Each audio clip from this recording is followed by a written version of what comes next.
It's Later with Mo Kelly. It's also Friday, and yes, we're live everywhere on YouTube, Instagram, and the iHeartRadio app. There's so much going on today. There's so much going on this week. Got to check in with what's going on in and around Los Angeles right now. If you're not aware, you might have heard Tim Conway Jr. talk about some of the protests, the immigration ICE raids, which have been going on for the better part of today. The protests have been amassing in various parts of the city. Let me give you a little background on them. We want to head back to that breaking news of ICE raids happening in several locations across L.A. Let's get up to Rich Prickett. He's overhead one of those locations in downtown Los Angeles, the Fashion District. Rich? Yeah, Glenn and Kareen, we are back in the Fashion District. This is the Ambiance apparel store where the FBI, Homeland Security, and ICE agents have been performed a raid a couple of hours ago, and they were inside for quite some time. And we're just now seeing some people that are being detained, being brought out from the facility here. About a couple dozen people that are now being taken into custody. Now, the FBI had brought in some reinforcements to help with the crowd control that had started to surround the building earlier on, and there was quite a scuffle, as a matter of fact, as they were trying to make room for these vans to make their way into the parking lot, where they are now detaining several people from the Ambiance apparel store here in the Fashion District. And you can see some of that crowd that still remains to the rear of the facility with all the FBI agents and a couple of the Bearcats that arrived here. So they did need to bring in some backup here to help with the crowd control so that they can bring in these vans. Now we're seeing a couple people being detained. This is one of a few raids we have seen early this morning, and two locations in regards to this particular company, Ambiance. Live in Sky 5 and Rich Prickett. Send it back to you. All right, Rich, just want to point out what you see earlier. This is what took place in the Westlake District. That was this morning. That was another raid, and now we've got this separate raid taking place in the Fashion District. Give you some context. If you were listening to the show last night, I told you about an ICE memo which had been handed down to implore ICE agents to step up their arrest efforts, also engage without the use of warrants where possible, but to also get up their overall arrest numbers. I said it last night, not that it was going to change anything today, but there specifically was an effort in place to have maximum enforcement, if you will, across the United States. Now, we're seeing it here in Los Angeles, but I expect there to be similar raids of a maximum show of force around the country this weekend. Why? Because ICE has basically said as much in its internal memos. That's what ICE is going to do. But also, this is something I want to talk to people who may be directly or indirectly impacted. I've received some notes from friends, people who are concerned. They oftentimes will reach out to me because it's like, Mo, you work in news and talk. You may know a little bit more about this than I do. And I try to give information and advice where I can. But the information and advice that I give today, unfortunately, is not going to be much different than what I gave months ago going into the election. And I know we're talking about quote unquote illegal immigration, so we're not talking about voters. So I'm not going to blame people who can't vote about how they voted or did not vote. But I will say this. You'll turn on the TV right now if you want. I'm looking at KTLA Channel 5, also KNBC Channel 4. And you'll see hundreds and hundreds of protesters. You'll see very angry people, upset people, wondering what is happening to family members, friends. And I tried to remind people that this was always coming. This was always coming. Then candidate Trump said that he was going to do this, and I think you should always take candidates at their word. And sometimes, and I know this is about illegal immigration, so I'm not talking about people in that community. They would not have that vote. But sometimes you as a voter, you vote for things which don't necessarily have to do with you. You don't always vote to get something. Sometimes you vote not to lose something. You don't always vote just for your personal interests. Maybe you vote for a larger community's interests. And in the issue of immigration and illegal immigration and also immigration reform, it's not always about you individually. And I'm seeing that in real time today. There are people who are being impacted right now, and you may not be Latino. You may not be Hispanic. And it's unfortunate that it's only being focused on the Latino and Hispanic communities. It's unfortunate because it sends the wrong idea that quote unquote illegal immigration is only an issue of the Latino community. And that couldn't be further from the truth, but that's how people oftentimes want to perceive it, even wrongly so. But sometimes you can remember your vote is not always about you. Sometimes you're voting because you know something or someone may impact somebody else. And I know I have a lot of friends and extended family, actually, as well, as I think of it, who are being directly impacted by these immigration ICE raids today. And what we see and what we've seen today is only the beginning. They're going to be more. They're going to be more expansive and extensive. They may be more aggressive, and we're going to see more protests. And I have to tell you, the protests will mean absolutely nothing. They will not make a bit of damn difference at all. Not one little bit, because this is a federal issue. This is a legal issue. And being seen on TV and demonstrating how upset you are and how you won't stand for it will not mean a damn thing. And that's the reality, because we're dealing with federal law. We're dealing with policies and procedures which are beyond a protest. If you're protesting now, it's too late. And if you feel that that's the only way that you can be seen and that's the only way that you can be heard, I can understand that. But that's more an emotional response, not a legal response. And honestly, there are a number of people, you're going to hear the stories of people getting swept up in this who may not even be illegal immigrants, who may have been just there at the time with someone who was arrested, and then you get caught up in a sweep and you may be here legally, and then you have to go through this process, which may or may not have due process attached, and hopefully that you'll be able to get your situation sorted out. But this is going to happen. This is going to get more expansive. This is going to probably include someone that you care about, someone that you know, someone that you love. And the only thing I can say is they told you from the beginning this was going to happen. It's Later with Mo Kelly. KFI AM 640. We're live everywhere in the iHeartRadio app. We're live on YouTube. We're live on Instagram. And when we come back, we got to tell you about Southern California beaches. Yes, we have news going into the weekend about what you should or should not do. You know where I come out on this. Just stay your ass out of the water. Oh, and by the way, measles case confirmed here in LA County. If I said to you that Southern California had some really, really bad beaches as far as toxicity, would you disbelieve me? I mean, we've talked about it a number of times. We've told you that because of bacteria levels. We've told you because of sewage runoff, because of debris from the fires, that Southern California beaches are, well, horrible, for lack of a better word. But there is one beach in Southern California which rules them all and has the highest bacteria rates in the state and is one of the quote-unquote dirtiest in all the country. The nonprofit environmental organization, the Surfrider Foundation, you've probably heard of it, recently released its annual Clean Water Report. For its report, the foundation collected 10,000 water samples from 604 sampling sites across the country. After analyzing all the samples, it found that specifically Imperial Beach in San Diego County was the dirtiest beach in the state and one of the most contaminated in all the country. A bacteria rate of about 82%. And you may be wondering, like, well, what does that have to do? Is that illegal dumping? Is it something else? Is it toxic algae? What is it we're talking about, Mo? Well, we're talking about this. We're talking about an overflow of sewage pollution from the Tijuana River. The beach is currently closed, so it's not like you can go down and take a dip. Well, at least not legally.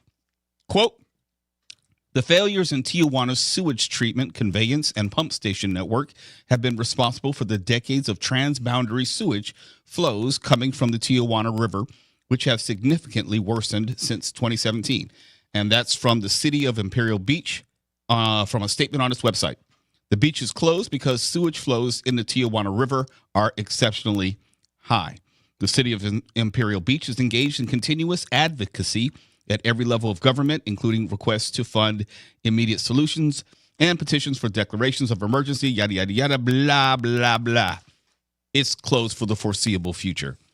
And you have to know, 82%, maybe one of the highest in the state, but it's not so egregiously high relative to other beaches in the state. Yes, it stands out, but it doesn't stand completely apart when you talk about the totality of Southern California beaches. That's the first part of bad news going into the weekend. How about this bad news? Measles case confirmed here in LA County, and I can tell you where this person visited. And you might have to mentally backtrack and see if you were there as well. The LA County Department of Public Health has confirmed a case of measles in a county resident who recently, say it with me, traveled internationally. That's always the way. Health officials said the individual visited multiple public locations on May 28th. Let me stop right there. I can't tell you what I ate for lunch yesterday, and you want me to tell you where I was on May 28th. Can someone pull out a calendar? What day of the week was May 28th? Let me just look. Where was I on May 28th? Okay, that was a Wednesday. I guess I was in the LA area because I went to work. I didn't really go anywhere else. But I know most people, you probably have to, I don't know where I was a week and a half ago. I can't tell you what color underwear I was wearing. I can't tell you what color socks I was wearing. Unlike Mark, he can say I wasn't wearing any underwear. But I can't tell you what color I was wearing. Hi, Mark. Did you enjoy your birthday? More or less, yes. Thanks. Nice to be back, Mo. Good to have you back. And thanks for the underwear shout out. Appreciate that. Just thinking about you. You're about to set off Motown right now. But to be serious, May 28th. So if you can think back or look back on your calendar, figure out where you were on May 28th. Because this person has verified that they were at the following sites that I'm getting ready to tell you during specific time frames. He or she was at Costco at 18659 Via Princesa Santa Clarita from 10 a.m. to 12 p.m. Do you know how many people are in any Costco over a given 2-hour period? It's like a mini Disneyland. Except people are a lot closer together. It's not like there's any expansive park to walk through, okay? Someone is bumping into you with their cart. You are putting your hands on the same refrigerated areas and, open up those freezer boxes, whatever. It's the same as everyone else. Using the same carts, just passing those measles around. Trader Joe's, also on May 28th, 19037 Golden Valley Road in Santa Clarita from 2:30 to 4 p.m. So this person, so far in this one day, went from Costco, 2 hours, to Trader Joe's for an hour and a half. That's a whole lot of damn shopping. And I'm not trying to be funny. I'm saying that's a whole lot of people he or she interacted with. Because if you're at Costco from 10 a.m. to 12 p.m. and then Trader Joe's from 2:30 to 4 p.m., a couple thousand people maybe you've come across? Estimate? But no, this person's not done. Walmart, 25450 The Old Road in Stevenson Ranch from 3:15 to 4:45 p.m. So there's some overlap between Trader Joe's and Walmart. But Costco, Trader Joe's, Walmart, all the same day. May 28th, basically from 10 a.m. to 4:45 p.m. What's the likelihood, and this is rhetorical, but I'm being serious. What's the likelihood that someone, this confirmed case of measles, did not expose anyone else? No one else contracted measles. Is that reasonable to believe? I don't think so. I'm quite sure they're putting their hands on the same carts, on the same doorknobs, touching and maybe buy. What about the person who was working checkout and the items that they purchased and scanning them after the person put them on the conveyor belt? And I talk about this because measles is something we shouldn't ever have to deal with. Ever. It's one of those things where we got the vaccine for it. We had it effectively eradicated. And here we are 25 years later dealing with measles again. It doesn't have to be this way. It should not have to be this way. And just in case, here you didn't know, symptoms of measles include high fever, could be up as high as 104, cough, runny nose, red, watery eyes, conjunctivitis. Symptoms usually appear within 7 to 14 days, meaning the people who are exposed on May 28th may not even show symptoms until June 11th or 12th. Now, Mo, you're not a regular Costco person, are you? No, I'm not. I go there pretty often, and you'd be a fool not to wear a mask in that place because you walk down an aisle, invariably there's somebody who sounds like they're fresh from a TB ward going, I turn my cart around, go the opposite direction, pick another aisle. And even then, that may not be enough. No. And even in that situation, if you were exposed, you may not know for 2 weeks. That's why this is so serious, because the people who are exposed on May 28th may not even know yet. And they will encounter presumably hundreds or thousands of people over that 2-week period before they even start showing symptoms. That's saying nothing of actually going to the doctor and getting diagnosed properly. And then it being reported to the health authorities, and then the advisory being sent out, and then we could talk about it on Later with Mo Kelly, and then I can give you the information of where that person or those individuals were who were exposed probably by this person on May 28th at either Costco, Walmart, or Trader Joe's. See how bad this can get very quickly? And it doesn't have to be this way. Progress. It's Later with Mo Kelly, KFI AM 640 live everywhere on YouTube, Instagram, and the iHeartRadio app. And we're getting ready to go to the Bay Area. We're going to keep it in California because Tuwala is celebrating. He's already put in his bid. He's put his down payment for the first true flying car. I'm going to ask Tuwala how much money he's put down when we come back. We're back on YouTube, Instagram, and the iHeartRadio app. And oftentimes I talk about something being more appealing in the abstract. The idea of something can be far more interesting, exhilarating than the reality. I think that applies to a flying car. When I say we, anyone under the age of 60 grew up with the idea of a flying car. Maybe you saw it, the cartoon with the Jetsons or something. Maybe you saw it in a movie. You think about the idea of the next advancement, major advancement in transportation. And usually a flying car comes to mind. But we've never actually gotten there.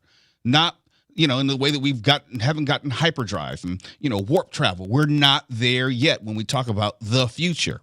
Well, there is a Bay Area company called Aleph, A-L-E-F, said it has begun pre-production of one of its groundbreaking flying cars in its Silicon Valley warehouses, and they've even taken, according to the company, thousands of pre-orders for this quote-unquote first true flying car. And you can see what it looks like and it flying and hovering on our YouTube page at Mr. Mo Kelly, MrMokelly. We're playing it right now.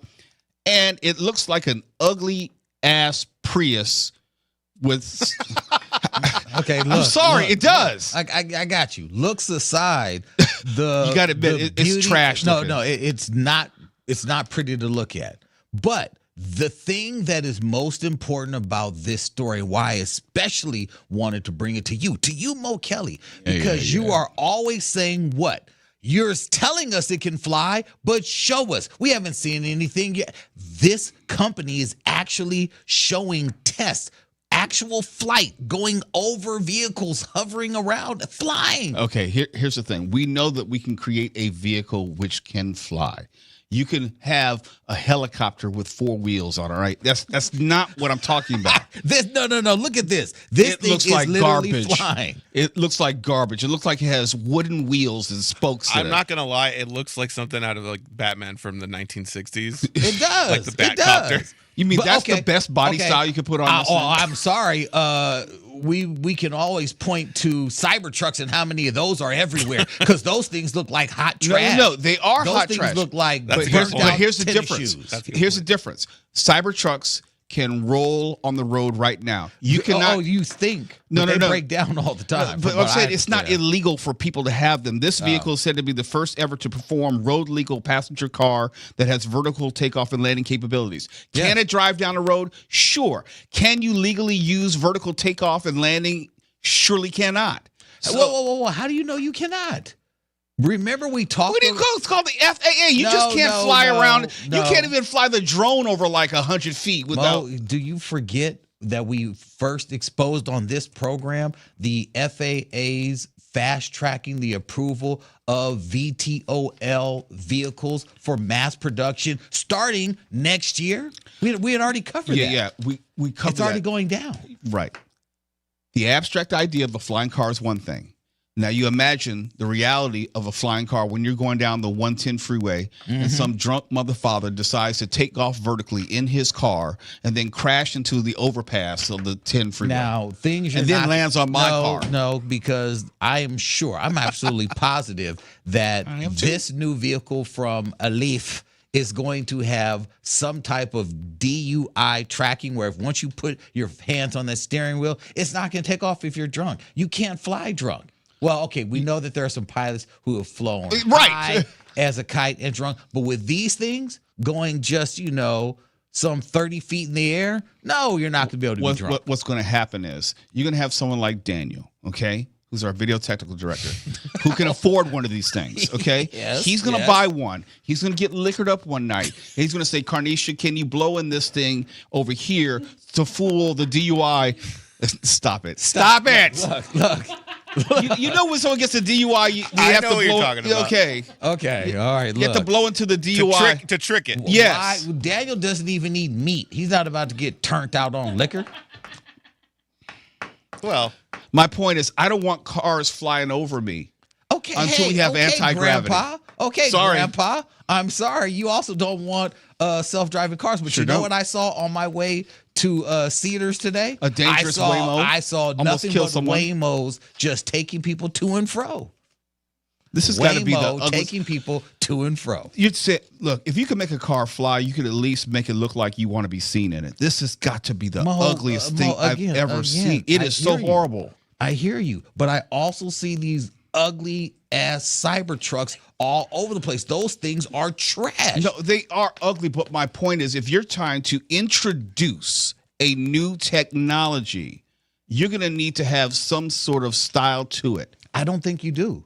Again, Cybertruck. How many times do we have to say the I word said Cybertruck? that's not new technology. That's just a different body style. It is a body style, but the technology within the Cybertruck, all the different things they're doing with those things. It's apples and oranges. You know, it can be ugly as all get out, but it's still road legal. I can't buy this today and drive this today. You put your order in now, sir. You'll be able to drive it by the time they come out. Seems how you put in your order. How much money did you put down? Look, listen, we're not talking about me. We're not talking about me at all. Daniel's the one that's got the money to buy this, and he's the one that is probably, first in line. What Daniel, I'm how saying much is- did you put down on this?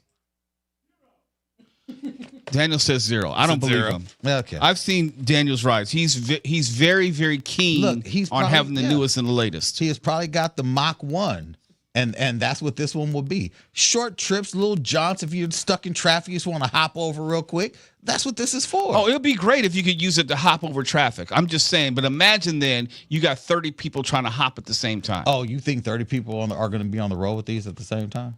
There's not that much. No, there aren't that many billionaires in California. Oh, you need to be a billionaire? Is that what who they're targeting to? At least a multimillionaire. They're definitely not talking to the Prius crowd. I don't think that this is meant for the billionaire crowd. If it were meant for the billionaire crowd, it wouldn't be so damn ugly. It'd be- Like because made it look billionaires like a have, Bugatti like or they have something. stats. exactly. They exactly. don't have style like that. Bugattis are for people who can't afford them. Put it this like way: rappers. billionaires will drive Ferraris. They will drive Lamborghinis. They will get 200-foot no, yachts. They're they not going to don't. buy. They're not going to buy four wheels of trash. No, the Gates dude, he drives like The Gates suit. You mean Bill? Yeah, he drives like a regular ass car. He doesn't even drive like a smart car. The Gates he drives a dude. regular car. Not even the respect of calling him Bill. The No. Gates dude. We're not friends like that. We're not I mean, friends like that. it's a good thing I didn't call him Daryl. I mean, look, you got to be specific. It's Bill. Not Daryl. Yeah, because Daryl's dead. We're back on YouTube. We're back on Instagram. And we're still live everywhere on the iHeartRadio app. Let's give you a Disneyland update. Well, it's kind of an update, but not really. Disneyland Resort announced several major updates yesterday about its future. There are plans for a new parking structure because we always need more parking when it comes to places like Disneyland. There's a 6,000 space parking structure which will be built east of Harbor Boulevard, featuring a pedestrian bridge and a redesigned Esplanade arrival experience. But the construction isn't set to begin until fall 2026. Put another way, the midterm elections.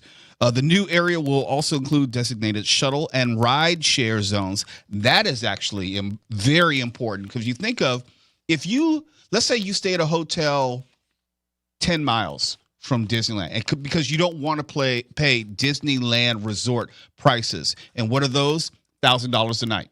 No exaggeration. I know that for a fact. $1,000 a night. Let's say you have a family of 4. You want to stay 10 miles away. You might be in, I don't know, you could be in Long Beach, for example. Be in Long Beach. Be a hotel in Long Beach. You could stay there and you could take an Uber to Disneyland, avoid the cost of parking, avoid the cost of a hotel on the Disneyland Resort campus. Rideshare, that makes perfect sense because if you think about it, I can't think of a place to be let off near Disneyland rideshare sense, which is within walking distance. I've never really thought about that. There might be a place to be dropped off. Where? Go ahead. There's a specified spot. Oh, well, tell us, Mr. Uberman.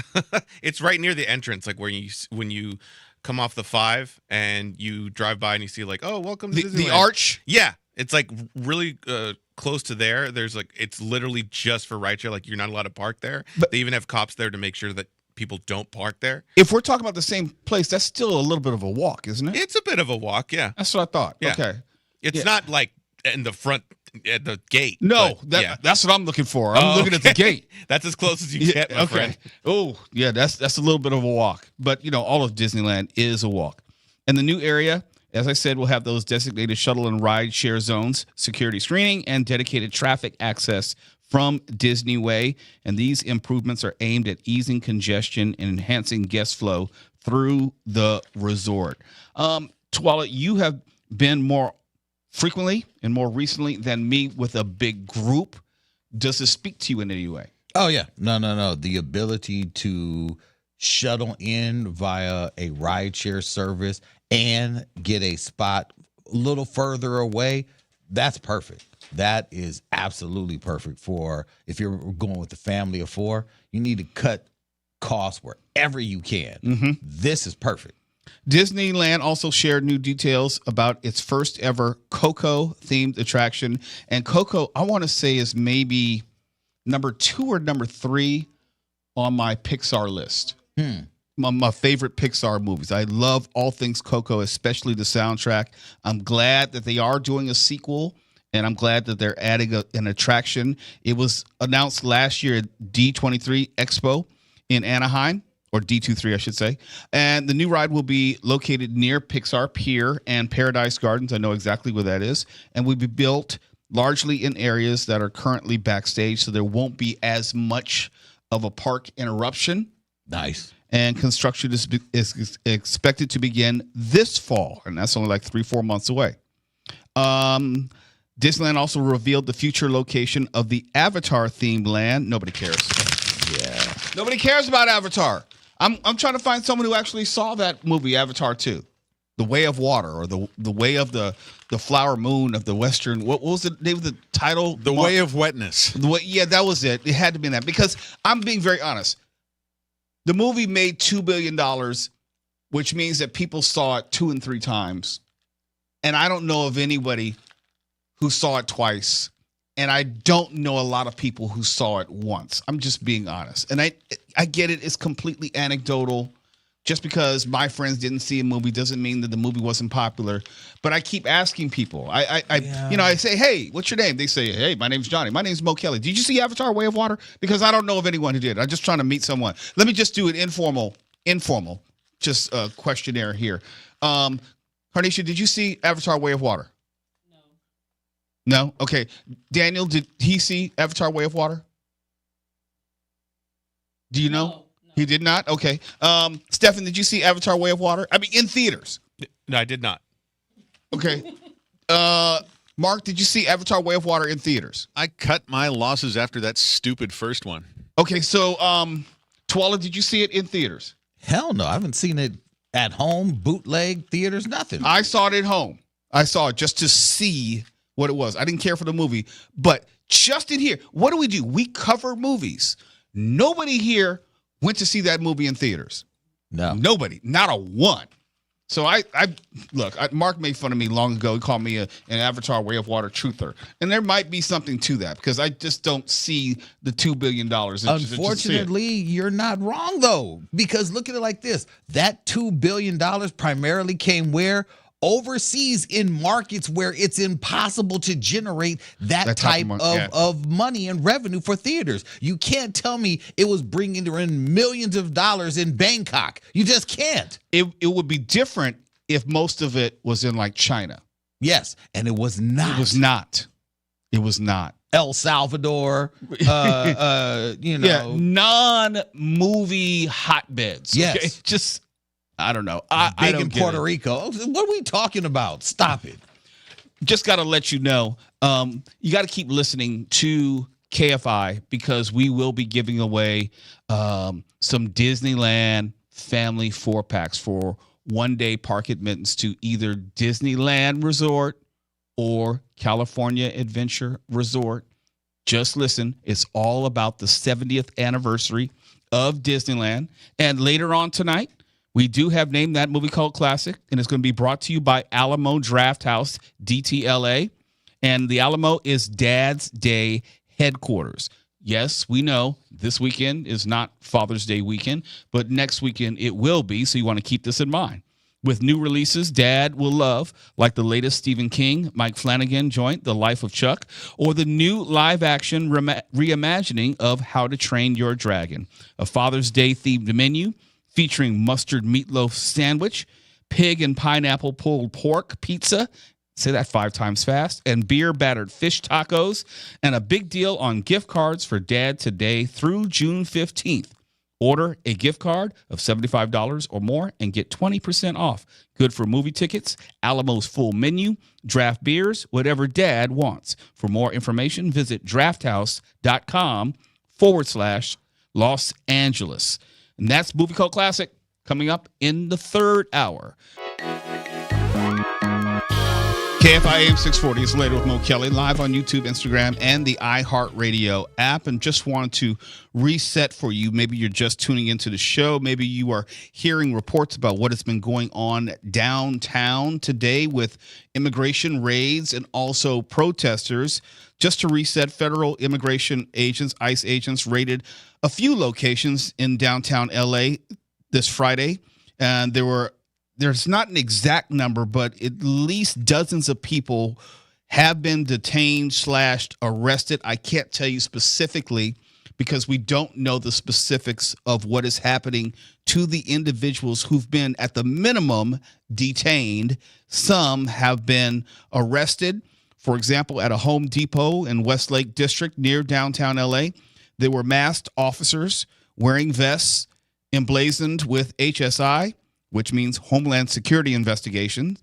They were seen taking people into custody. You may see the video of people with hands behind their back, presumably under some level of detention. I can't say arrest, in other words, taken into a custody and then booked with some sort of immigration violation. Now, there's a lot of footage which is floating around social media, some from legitimate news agencies, some from personal accounts and cameras, some from advocacy organizations. So you're going to see a lot of video from different angles. In fact, if you go to our YouTube video simulcast, we are showing you some of that video from various sources right now.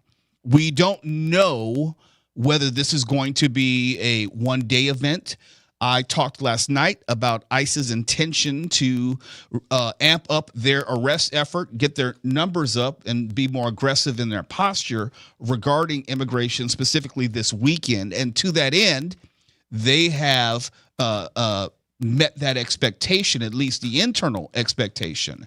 How that's going to play out as far as if it's just downtown LA today and another portion of LA County tomorrow, we don't know that. We don't know if it's just focused in this particular portion of the city or whether they will expand to other portions of the state is unclear. But we know that this is part of a wider effort and a federal effort in the sense of there will be multiple cities and multiple locations within those cities all throughout this weekend specifically, because this is one of these points of I would say higher enforcement. You know, like if you have a holiday weekend, CHP will promise maximum enforcement. It feels like that, where there will be a much more measurable and recognizable law enforcement presence, this just having to do with immigration. Now, if you're just spanning news media, most television, they're not necessarily following this, but we here at KFI, we are staying on it. We're trying to see if there's any type of conflagration between protesters and law enforcement. We don't know whether there are different law enforcement agencies which are going to be involved to at least monitor the behavior of protesters or not. Now, I know that there's been a press release which was released by LAPD, and it was basically to the effect of that LAPD is going to have a stand back posture, and they're not going to engage and also involve themselves specifically with the immigration efforts. And that's not anything new. We've known that from the beginning, as far as the posture of Los Angeles City, LAPD, LA County, which means LA County Sheriff, and the state more generally, that local law enforcement at this point is not going to have any active role in these immigration raids, regardless of how you feel about it. That is what has been said at this point.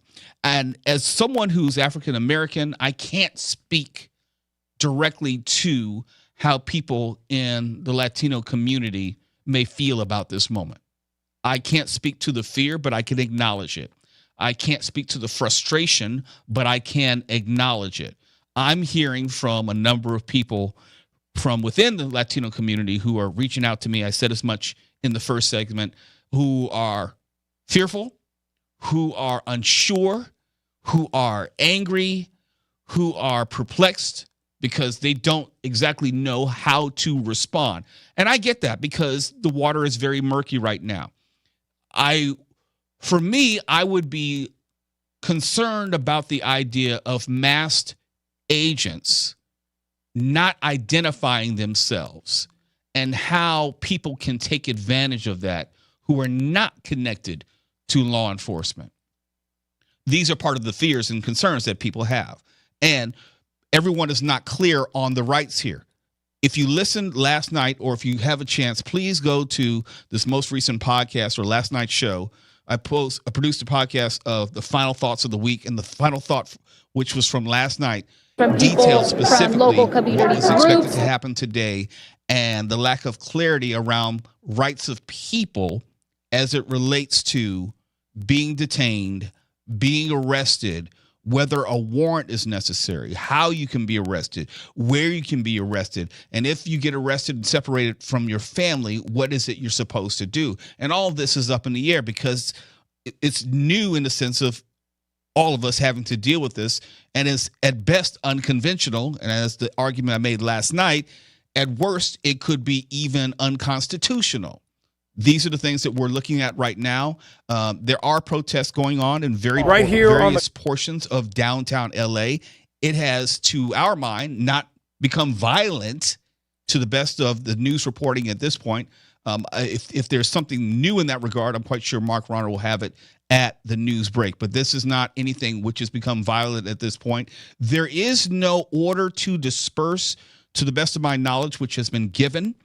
There has been no type of curfew which has been enacted as of yet.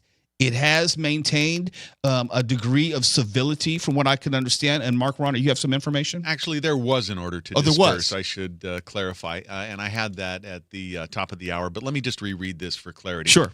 LAPD declared an unlawful assembly after the group of pro-immigration protesters started vandalizing buildings downtown.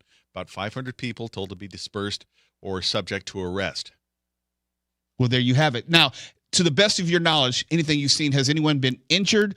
Has there been any type of violence against law enforcement? No injuries that I've seen so far, but it does look as if it might be getting a little bit more violent, and I'll have more about that, more details at the bottom of the hour. Okay, so we're getting the very best information we have, the latest information available. So we're going to keep it right here and to the best of our ability, give you as much information as we can about the immigration raids, which happened earlier today. And to be clear, the immigration raids were earlier today, mostly in downtown Los Angeles. And there have been protesters who've been responding to those raids in the hours since. It may not be clear whether they've been growing, but Mark Rauner, thank you for correcting me. There has been an order to disperse, which has been given. So if you are curious about what's going on downtown, please do not go downtown. I would avoid that area. Absolutely. If you are concerned about a loved one, or you're concerned about a friend or family member, whether they were caught up in the immigration raids, we do not have that information at this time as far as where to point you. So if we do get that information, we will pass it along to you. This is Later with Mo Kelly. We're minding the protests which are going on in downtown Los Angeles right now. We will follow them as the sun goes down and we get a better sense of whether there are more people who are amassing at that particular location, or whether this is starting to disperse as the order has been handed down, as Mark Rauner has told us.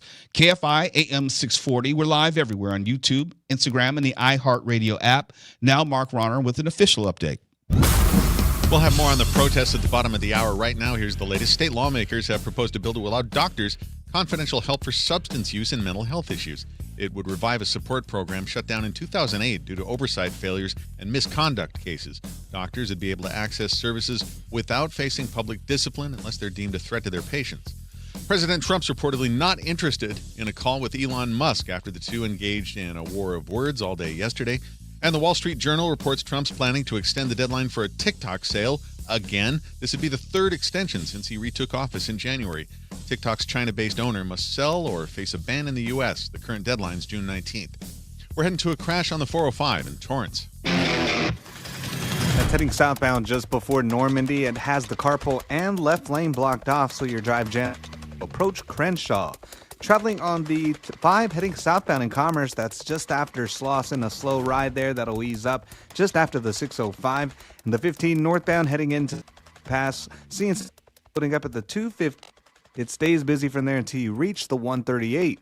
With Southern California's most accurate traffic reports, I'm Pedro Moreno.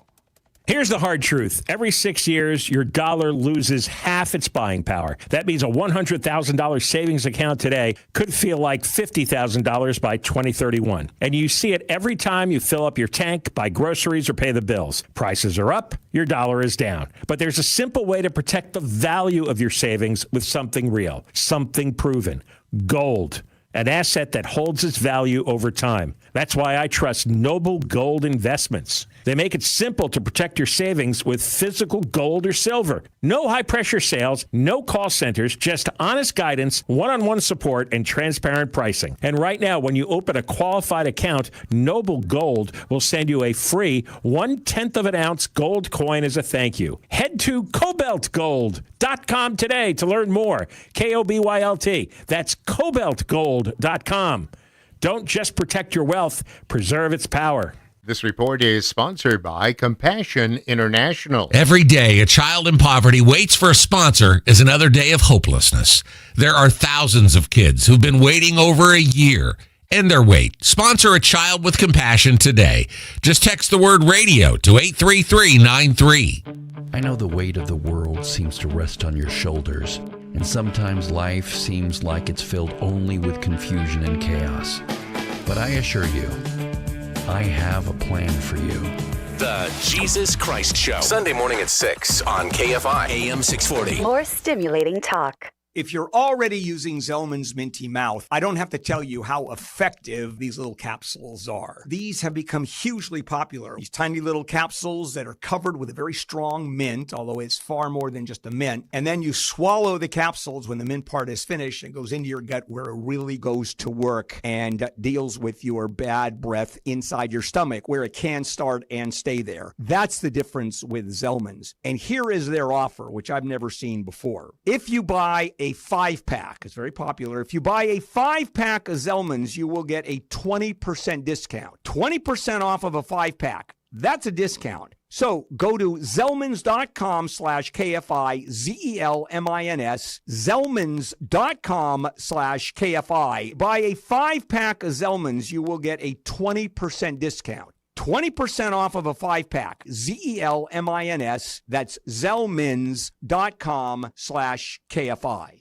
We all hear the radio ads about the IRS. They tell you to be afraid, to be scared, and they try to frighten you into calling. I'm not here to do that. Tax Relief Advocates is different. TRA is here to tell you that if you owe money to the IRS, whether it's $5,000, $50,000, or $500,000, we have a solution. It doesn't matter if you're sitting in your car, at work, or with your kids. No matter where you are, call now. 800-506-9295. Don't lose hope. TRA can eliminate or reduce what you owe to the IRS. Generous programs are now available that can give you a fresh start. Our passion is taxes and helping individuals fix their IRS problems. We have over 1,000 5-star reviews on Google and an A+ with the Better Business Bureau. You don't need to be afraid of the IRS any longer. End your tax nightmare today by visiting us online at TRA.com or call 800-506-9295. That's 800-506-9295.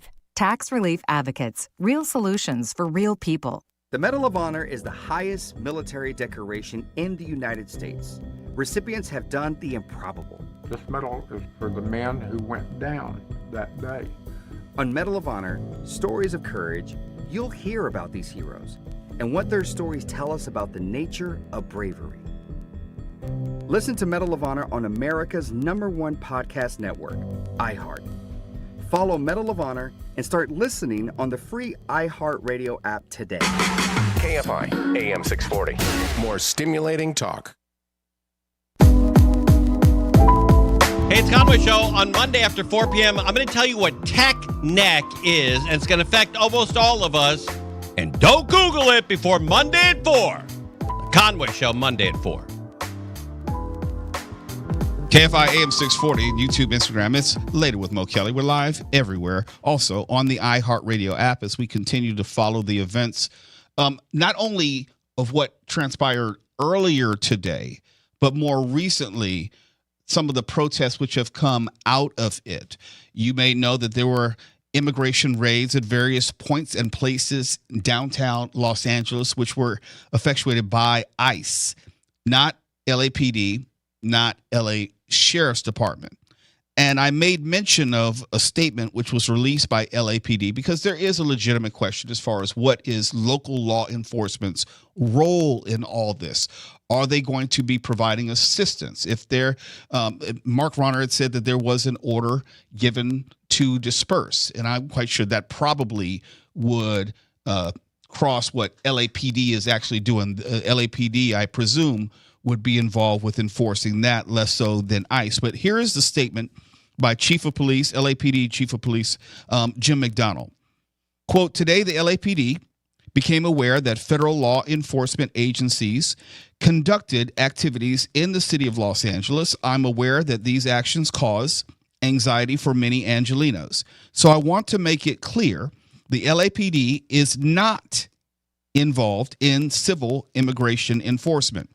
While the LAPD will continue to have a visible presence in all our communities to ensure public safety, we will not assist or participate in any sort of mass deportation, nor will the LAPD try to determine an individual's immigration status. Since 1979, as in LAPD, our policy has barred officers from initiating police action solely to determine a person's immigration status. The department remains focused on critical issues like crime reduction enhancing public safety, and improving the quality of life for all Angelenos. I want everyone, including our immigrant community, to feel safe calling the police in their time of need and know that the LAPD will be there for you without regard to one's immigration status, close quote. I don't offer any opinion on that statement. I'm just letting you know that was the statement which was released by LAPD. And I'm not going to let you know the person's name, but Tual and I were having a conversation about someone who this directly impacts and the concerns that they have about their daughter, a member of their family, and how it's hard to sometimes explain to a child what is going on and the danger that he or she may be in. Because, you know, if you're separated from your child, let's say, because these raids are going on in various places and they're scooping up people regardless of whether they're with their parents, regardless of whether they're with their guardian, and so forth. And so these are other things that people have to be wary of and aware of if you are a member, and I have to say, unfortunately, a member of the Latino community, because that's the community which is being focused on. That's the community which ICE is targeting. They're not looking for people of European descent. Let's be honest. They're not looking for people of European descent who may be, quote unquote, illegal aliens here in this country. And if you don't think that there are, well, you're just deluding yourself. But these ICE immigration raids are specifically looking for people of Latino descent. And when I say looking for, this is something I can understand intellectually as an African-American man. When you, quote unquote, fit the description, a lot of times you will find yourself in a situation that you did not ask for, you did not necessarily do anything to deserve, but you have to deal with it. And if you happen to be someone who fits the description of someone who's Latino, there is a distinct possibility that you will be engaged by ICE, because they're not, their mandate is detention, arrest, and deportation. And unfortunately, that brunt is going to come down on the shoulders of the Latino community. And the Latino community is not a monolith and is definitely not majority undocumented illegal immigrants. People want to believe that, but that's not factually the case. That's also a portion of this discussion. There are people who are going to be detained who are American citizens. That's an unfortunate reality.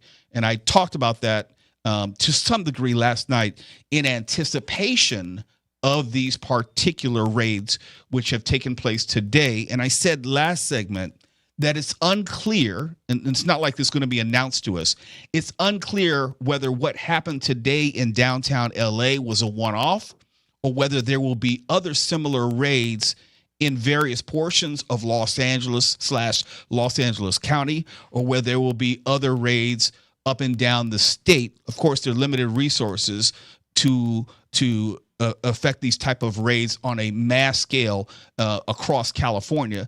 But these clearly will not be the last of their kind. And there are people who are dealing with the emotions of this because families are being separated because of circumstances. Let's say you happen to be in this location at this time and you are separate from your family. They're taking you as you are right there. You're not going to have the opportunity to get family to help help you out. You're not going to get your one phone call. You're not going to get any of that. And so unfortunately, there's a lot of confusion right now. There's uncertainty and lack of clarity as far as friends, family members, co-workers, people that you may just know as neighbors. That's going to continue for some time because we don't even have the information as far as the number of people who have been detained. We don't know who has been detained and released. That information has not been given to the general public. In fact, I'll check in with Mark Ronner. But Mark, to the best of your knowledge, there's been no information given as far as a presser or any type of media advisory to inform the general public. Not that I've seen so far. And if they go to a live press conference, which I'm doubting right now, but anything could happen, we'll switch to it live. Right. And that's a great point, which we're doubting, because usually, customarily, the law enforcement agency will give media some sort of a tip off or some sort of advisory letting us know that there's going to be a press gathering, let's say at 9:30 at night or something, and then we would know in advance and we could tell you that certain information will be available to you. We have not been given that. So at this time of the evening, it's very unlikely that we would have it. Maybe we'll have something in the morning. Maybe we could have Director of ICE possibly do a press briefing in the morning and we'll get more information, but it's probably not going to happen tonight. I say all that to say we have to be patient as best we can be as far as the parameters of this particular immigration enforcement effort and how far it's going to extend. And let's be honest, this was a surprise raid, so they're not going to give out much information to you and me and anyone else. And I have every expectation and belief that it's ongoing, and we'll see more like these over the course of the weekend. Where they're going to be, when they're going to be, how extensive, there's no way to know. But we will continue to follow this and try to pass on as much tangible and verified information as possible. Now, we're looking at a lot of B-roll as far as what has happened downtown earlier in the day. Mark Ronner, he informed us that there was an order to disperse, which was given, but we don't have any recent information that there has been an uptick as far as number of people who've amassed downtown. Local news, they have left the story, which I would look at as positive. If they don't have a reporter on scene, that would suggest to me that it's not escalating and no one wants any type of escalation. So just want to give you that information as we continue to follow the events of the immigration raids, which happened in the early portion of the day, and the protests, which almost happened almost simultaneous to them and also subsequent to them. And as we get more information, we'll be sure to pass it along to you. It's Later with Mo Kelly. We're live on YouTube, Instagram, and the iHeartRadio app. We're changing course here. Usually we do different things on Friday, but the news of the day, the local news, demands that we pivot at this time. Mark Ronner has the news.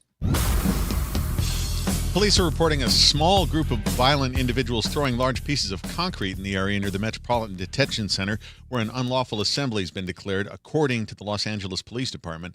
LAPD reports the use of less lethal munitions has been authorized by the incident commander. LAPD also reports Alameda Street's been closed between Temple and Commercial Streets. We'll keep you updated on the situation as soon as information comes in. The Glendale City Jail is housing ICE detainees. The city says they can house federal detainees because of a long-standing federal contract with ICE. Officials say the 2007 contract is legally grandfathered in and allows them to sidestep California's 2018 sanctuary state law that restricts local cooperation with federal immigration enforcement. Immigration advocates are urging the city to end the contract, citing potential civil rights violations. Do you want Glendale to be one of the only cities that allows local police department to work with the Department of Homeland Security? City officials say they provide only basic services without booking or fingerprinting detainees. Heather Brooker, KFI News. Tesla stock has tumbled almost 15% following the social media war of words between President Trump and Tesla CEO Elon Musk. Musk has posted the president's so-called big beautiful bill should be killed. Trump has threatened to terminate Tesla governmental subsidies and contracts. The fights resulted in a multi-billion-dollar loss in Musk's stock value. Hiring in the U.S. slowed last month, but employers still added a solid 139,000 jobs. ABC's Alexis Christoforous says that's down from a revised 147,000 in April. We have a resilient job market continuing to defy expectations despite all the uncertainty coming out of the White House in terms of tariff policy, immigration policy, but it does show us that the job market is gradually slowing down. The Labor Department says the unemployment rate stayed, at 4.2%. Southland weather from KFI. We'll have some patchy fog tonight with lows around 60. We'll have sun back by tomorrow afternoon, highs in the mid-70s, 80 in the valleys, 90 in the IE and AV, and around 70 at the beaches. It'll warm up a few degrees Sunday and should stay around that territory, basically 80 in the LA area most of next week. Right now, it is 64 in Irvine, 65 in Downey, and there's a crash on the 405 in Torrance. That's heading southbound just before Normandy Avenue. It still has the carpool and left lane blocked off, so you'll see traffic stacking up as you approach Crenshaw. The 105 heading eastbound in South LA just before the 110. Got a stall there that's stuck in the right lane. You'll see some slowing as you make your way from Vermont Avenue. And the 101 southbound in Hollywood looking slow as you approach Normandy. It's going to stay busy until you reach the 110. With Southern California's most accurate traffic reports, I'm Pedro Moreno. Your outdated windows making your home feel hot and look ugly. Cool it down and brighten things up with American Vision Windows. Nearly 1 million windows installed. Beat the summer heat with sleek new windows from California's #1 window replacement company, American Vision Windows. For a limited time, get our Sun Matrix package free or a free sliding door with 10 windows. Call 888-226-9908 or visit AmericanVisionWindows.com. New customers only. Some restrictions apply. Call or see website for details. AmericanVisionWindows.com. Offer expires 6/30/25. CSLB number 778326.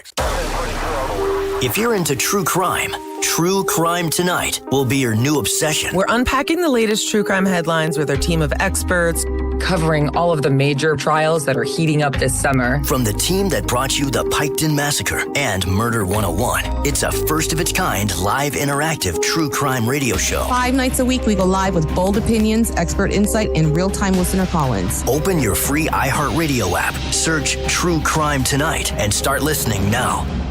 Do you owe $10,000 or more in credit card debt or personal loans? With credit card debt at all-time highs, Debt Relief Advocates is urgently notifying consumers of debt relief now being made available, designed to aid consumers with out-of-control credit card debt. Those who qualify and enroll for this relief program will only have to pay back a fraction of what they owe. This is not bankruptcy or a debt consolidation loan. This is a relief program that credit card companies would rather you not know about, as it ends your debt nightmare and saves you lots of money. Consumers owing at least $10,000 in credit card debt or personal loans can now take advantage of this debt relief as the cost of living skyrockets. Debt Relief Advocates has established a relief hotline for you to call to learn what debt reduction you may qualify for, so don't wait. For this free information, call the Relief Hotline at 800-377-9234. 800-377-9234. 800-377-9234. Do you want to sell a house but it needs a lot of work? Do you need to sell and don't have time to wait for an offer? Wedgwood Homes is actively buying homes in Southern California for cash, with no fees, no agent commissions, no listing contracts, and can be done in as little as 3 days. Make your next move with Wedgwood Homes. No matter the situation, they will help turn your home into cash. It's easy. No repairs, no cleanings, no showings. The Wedgwood Homes team of dedicated professionals will hold your hand throughout the process. Unlike other cash buyers who make an enticing offer and take a quick cut, Wedgwood Homes won't do that. Their offers are firm. No going back with an adjusted offer after you've signed. They've been revitalizing communities for nearly 40 years. Call now for a no-obligation, all-cash offer from Wedgwood Homes. 800-307-2010. Wedgwood Homes, Southern California's trusted home buyer. 800-307-2010. 800-307-2010. Or wedgwoodhomes.com. Are you ready for the ultimate entertainment experience? It's all here, only with Spectrum TV Select. Popular apps are included: Disney Plus, Max, Peacock Premium, Paramount Plus, AMC Plus, and more. And live TV for sports, entertainment, and news. Enjoy across your devices no matter when or where you are. Get Spectrum TV Select and start streaming your favorites today. It's all here. Visit spectrum.com/entertainment. Restrictions apply. Way back in 1440, Gutenberg's printing press sounded terrible.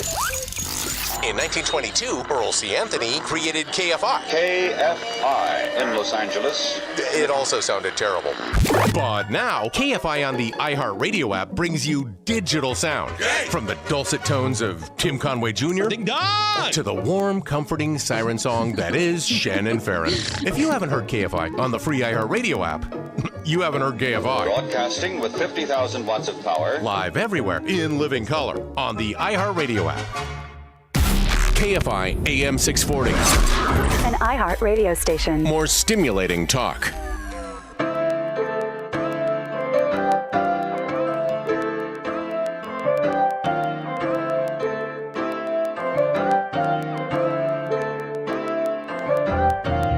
KFI AM 640. It's Later with Mo Kelly. We're live everywhere in the iHeartRadio app as we have taken a different direction, and we're following the events going on in downtown presently, and also what transpired earlier today with the immigration raids and the subsequent protests. Hopefully, Michael Monks, who's joined us now, can give us just a little bit more information as far as what happened earlier and what is transpiring now, which is kind of close to the KFI downtown studios, if I'm not mistaken. Not far at all, a hop, skip, and maybe a little bit of a jump, Mo. Good to hear from you. Good to talk to you. Are you outside right now? Yes, I'm on the corner of Alameda and Temple Street, so a few blocks from City Hall, a few blocks from Union Station. This is around the area where the LAPD has declared an unlawful assembly and told everybody to go home. Naturally, not everyone has gone home yet. I'd say right now about 100 people right here at this corner. A lot of police officers have the intersection blocked off. They've got their, what they might call their less lethal arms out, and not as much tension as we saw earlier in the day. We did certainly see plenty of less lethal ammunition aimed at some of these protesters, and we saw some of these protesters take aim at the police officers as well with basically anything they could get their hands on. Rocks, debris, chairs. We saw a lot of different things. It was quite crazy. Obviously, this all in response to the raids on suspected illegal immigrants across downtown Los Angeles area earlier today. A few dozen people taken into custody reportedly. So this is where we are right now. It does appear a little calmer. There's not a lot of action, mostly just people standing here taking pictures, occasional shouting, but nothing as dramatic as we saw within the past couple of hours. You make a distinction that I think is important to highlight. So what we're experiencing now, we may hear the sirens in the background, we may hear the police radios, but whatever is transpiring right now is decidedly less than, let's say, 3-4 hours ago. Is that correct? It is right here at this intersection. Now, there still are multiple helicopters in the sky. Some of them may be from our TV partners, but also from law enforcement. So they are monitoring, shining some spotlights down. But right here, it's mostly just the lagging crew that has not dispersed as ordered by the LAPD. Not a lot of activity, just some light shouting. The police officers are just standing here at attention, preventing anybody from going into the intersection. Light swearing, that sort of thing at this point, but it has calmed down considerably. Okay, you say light swearing. So what about the posture of police? Do they seem like they're anticipating some sort of aggressive response from protesters, or is it more relaxed by police? It's hard to say whether they are anticipating it, but they are certainly prepared for it. Like I said, they've got those less lethal ammunition ready to go. They've got their riot mask on in case it comes to that, and they are monitoring the situation as we speak. But as of right now, not much in the way of physical altercations, nothing really in the way of violence. Do we know if there's still any ICE presence? In other words, we know that they can pick up people who are quote-unquote collaterals. In other words, if they're at a place in which they're doing a raid, they may be questioned. Is ICE still engaging with anyone in the near vicinity? Right here, this is all local law enforcement. Mm-hmm. Now, we know that a lot of the anger, the altercations, involved federal agents earlier today. The LAPD was called in to deal with that. It's hard to fully understand, especially in a sanctuary city like Los Angeles, what role LAPD is supposed to play in some of this. I know that when you watch the protests that took place this afternoon in the Fashion District, there were questions raised. Where are the police to help these federal agents that are being attacked by citizen protesters? Here at this point, the LAPD is the one that has declared an unlawful assembly. There were no raids here in this intersection. These are folks who gathered around a federal building and thought that they could find some targets there. They did, and we've heard or seen what happened after that. But while this is related to those raids, inspired by those arrests earlier today, this is not where that took place. So this is now a city police issue, and they may push people back at some point. Their patience will wear thin. If my experience covering the pro-Palestine, anti-Israel protests on the campus at UCLA and USC are any indication, at some point these folks will say, listen, we told you, it's time to march. I'm glad that you mentioned UCLA and the pro-Palestine marches. Is there anything that is comparable as far as police response? Are you seeing a similar number of cruisers? Are you seeing a similar number of officers who are in riot gear? Compare and contrast that for me, please. I will. There are some very clear comparisons. This is a smaller event. By the time the UCLA pro-Palestine encampment reached its full size, it was quite large, with a lot of students in a centralized area on the campus, and there were tons of police. But like we're seeing today, even though it's a smaller group on both sides, it's sort of the same vibe. Groups of people that are kind of antagonizing quietly, and police quietly at the ready until, it all hits the fan and then it starts moving. That's certainly what happened at UCLA last year. That's when we started to hear the flashbangs and the invasion of the encampment by the police, and they got people moved like they had demanded they do. They took it in their own hands and physically moved people. That could be what's brewing here today. You also see a similarity among the protesters. In fact, you do hear some occasional chants of Free Palestine, and that's not directly related to what happened here in Los Angeles. You see some people who are dressed in the type of garb that you would see at a pro-Palestine rally. So a lot of different movements kind of blended into this protest, and so those would be the similarities, I would say. But I didn't hear you say, in comparison to those protests, that more people were showing up. I remember talking to you during those UCLA protests, and the longer it seemed that we were on the air, the more people who were showing up to the actual protests, and I think made it more of a confrontation than what it was earlier in the day. We're not seeing that here, or are we seeing that here? You're seeing a few people that you might call the audience, and Okay. that was certainly a larger scale last year on the college campuses, people who were coming to just watch what was happening, and people who were curious and maybe wanted to see how it played out. And you've got a little bit of that here, but mostly it seems that the folks who are still standing around were at some point more directly involved in what happened earlier, or certainly sympathetic to it. Michael Monks, I know this is what you do, and you do well. Thank you for getting on scene so quickly and being able to give us a firsthand account and a bird's eye view of what's going on downtown. I'm quite sure we will be checking in with you a little bit later on tonight. Thanks so much, sir.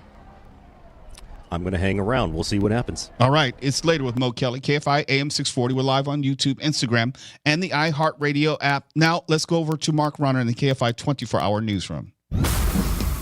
To recap the latest, cops in riot gear are on the streets of downtown L.A. after federal immigration raids sparked protests. Agents with ICE and the FBI arrested more than 40 people, including a local union leader. Demonstrators gathered outside federal buildings, calling out the raids as cruel and unnecessary. At one point, officers deployed smoke grenades as tensions escalated. LAPD's declared an unlawful assembly, asking protesters to leave or be arrested. Nearly 90 million Americans are under threat of severe weather from Colorado to the East Coast as heavy wind gusts and hail are forecast while rounds of storms last through the weekend. And the 78th Tony Awards take place Sunday at Radio City Music Hall. Nominees include some big names from the movie and TV worlds, including George Clooney for Best Performance by a Leading Actor in a Play for Good Night and Good Luck. We got a crash on the 5 in Norwalk. That's heading northbound right at Rosecrans. It's taking up the carpool and left lane. Your drive stacks up as you approach Carmenita. And as you make your way on the 110 northbound in South LA, right at Vernon Avenue, we got a wreck there blocking the right lane, slowing you down from about 51st Street.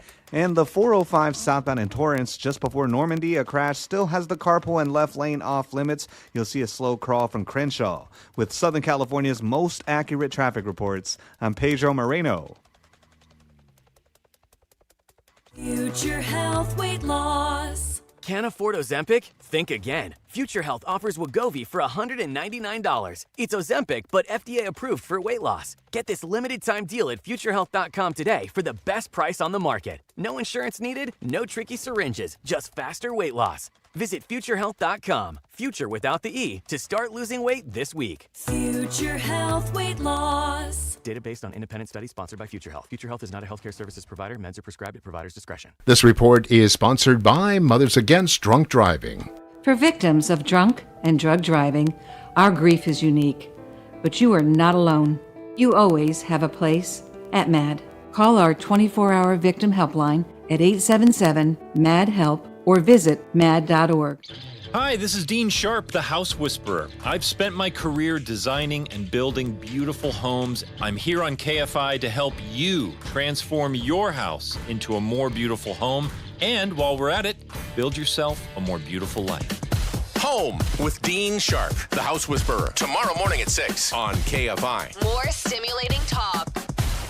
The NBC Nightly News. Legacy isn't handed down. Or NBC News. I'm Tom Brokaw. We hope to see you back here. I'm Lester Holt. It's carried forward. Tom Yamas is there for us. Firefighters are still working around the clock. As the world changes, we look for what endures. We are coming on the air with breaking news right now. We look for a constant. And from one era to the next, trust is the anchor. For NBC Nightly News, I'm Tom Yamas. A new chapter begins. NBC Nightly News with Tom Yamas. Evenings on NBC.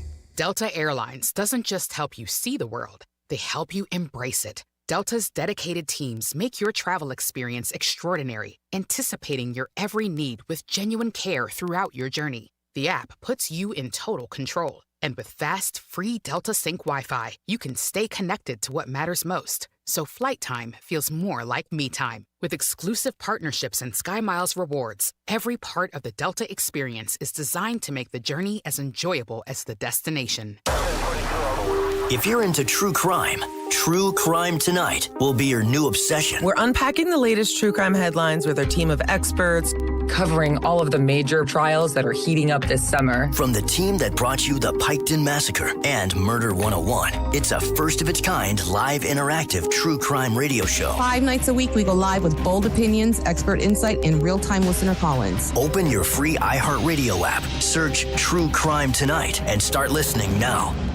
And here we have a specimen from the early 2000s, a legacy investing platform.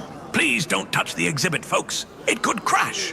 Ready to step out of the financial history museum? At Public.com, you can invest in almost everything. Stocks, bonds, options, and more. You could even put your cash to work at an industry-leading 4.1% APY. Leave your clunky, outdated platform behind. Go to Public.com and fund your account in 5 minutes or less. Paid for by Public Investing Inc., member FINRA and SIPC. Full disclosures at Public.com/disclosures. If you're already using Zellman's Minty Mouth, I don't have to tell you how effective these little capsules are. These have become hugely popular. These tiny little capsules that are covered with a very strong mint, although it's far more than just a mint. And then you swallow the capsules when the mint part is finished and goes into your gut where it really goes to work and deals with your bad breath inside your stomach where it can start and stay there. That's the difference with Zellman's. And here is their offer, which I've never seen before. If you buy a 5-pack, it's very popular. If you buy a 5-pack of Zellman's, you will get a 20% discount. 20% off of a 5-pack. That's a discount. So go to Zellmans.com/KFI, Zelmins, Zellmans.com/KFI. Buy a 5-pack of Zellmans, you will get a 20% discount.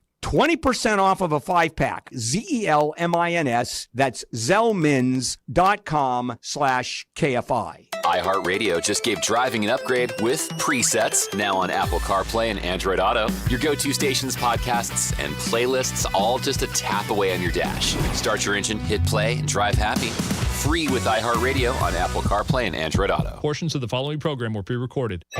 KFI AM 640. More stimulating talk.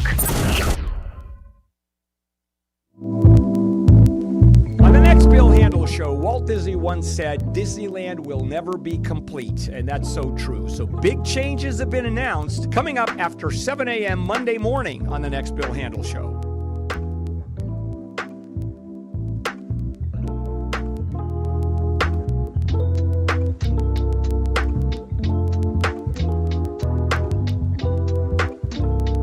KFI AM 640 is Later with Mo Kelly. We're live everywhere in the iHeartRadio app, and we're going to go back to Michael Monks, who's still on scene downtown, and get the latest as far as what's happening with the protests in light and subsequent to the immigration raids earlier today, and whether they are actually expanding or whether they're contracting. Michael Monks, tell us what you see. Did we lose him? Lost him for a minute. Okay. I'm trying to get him back. Okay, we'll try to get Michael back in just a moment, but Michael Monks, KFI's own Michael Monks, is still on scene downtown. There has been an order to disperse, which has been given to the protesters and the looky-loos. I don't assume everyone there on scene is actually there to protest. The response, I should say the law enforcement response, is LAPD. There is, from what I understand, no one from ICE. There's no federal agency involvement at this point. So we are waiting to get Michael Monks back so we can get a better sense of what may have happened in the past 5 or 6 minutes or so. And this is how live news works. You're trying to figure out what you can as best you can.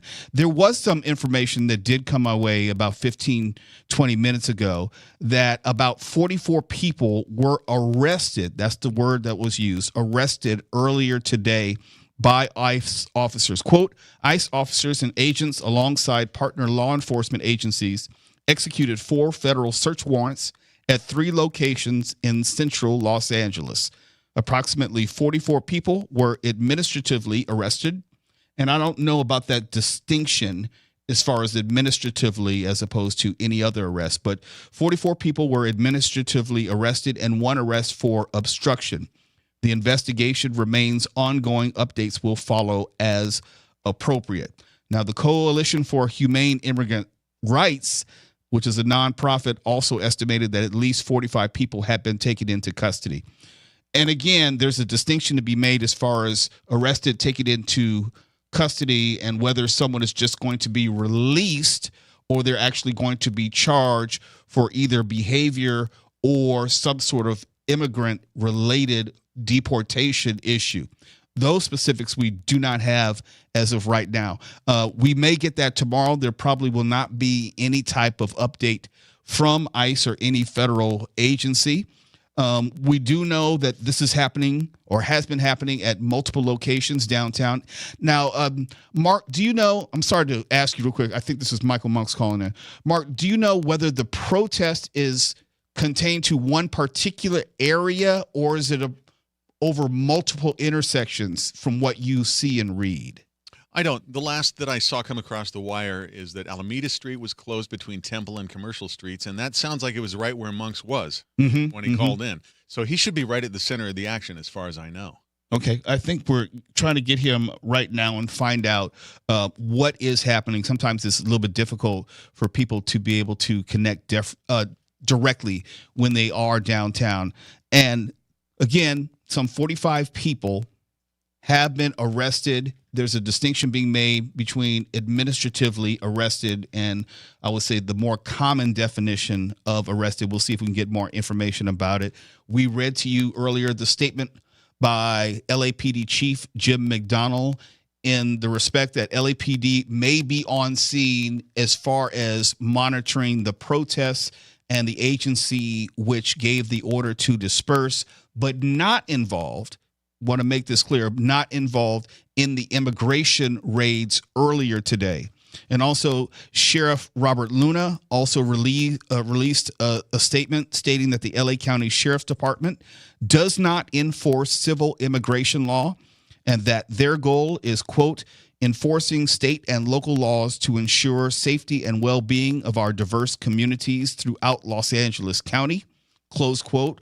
So you will know going forward that neither LAPD nor LASD will be involved, at least in the immigration portion of the ICE raids, not assisting, not involving themselves, but they will be involved in maintaining the peace in and around the raids or any subsequent protests which may come out of them.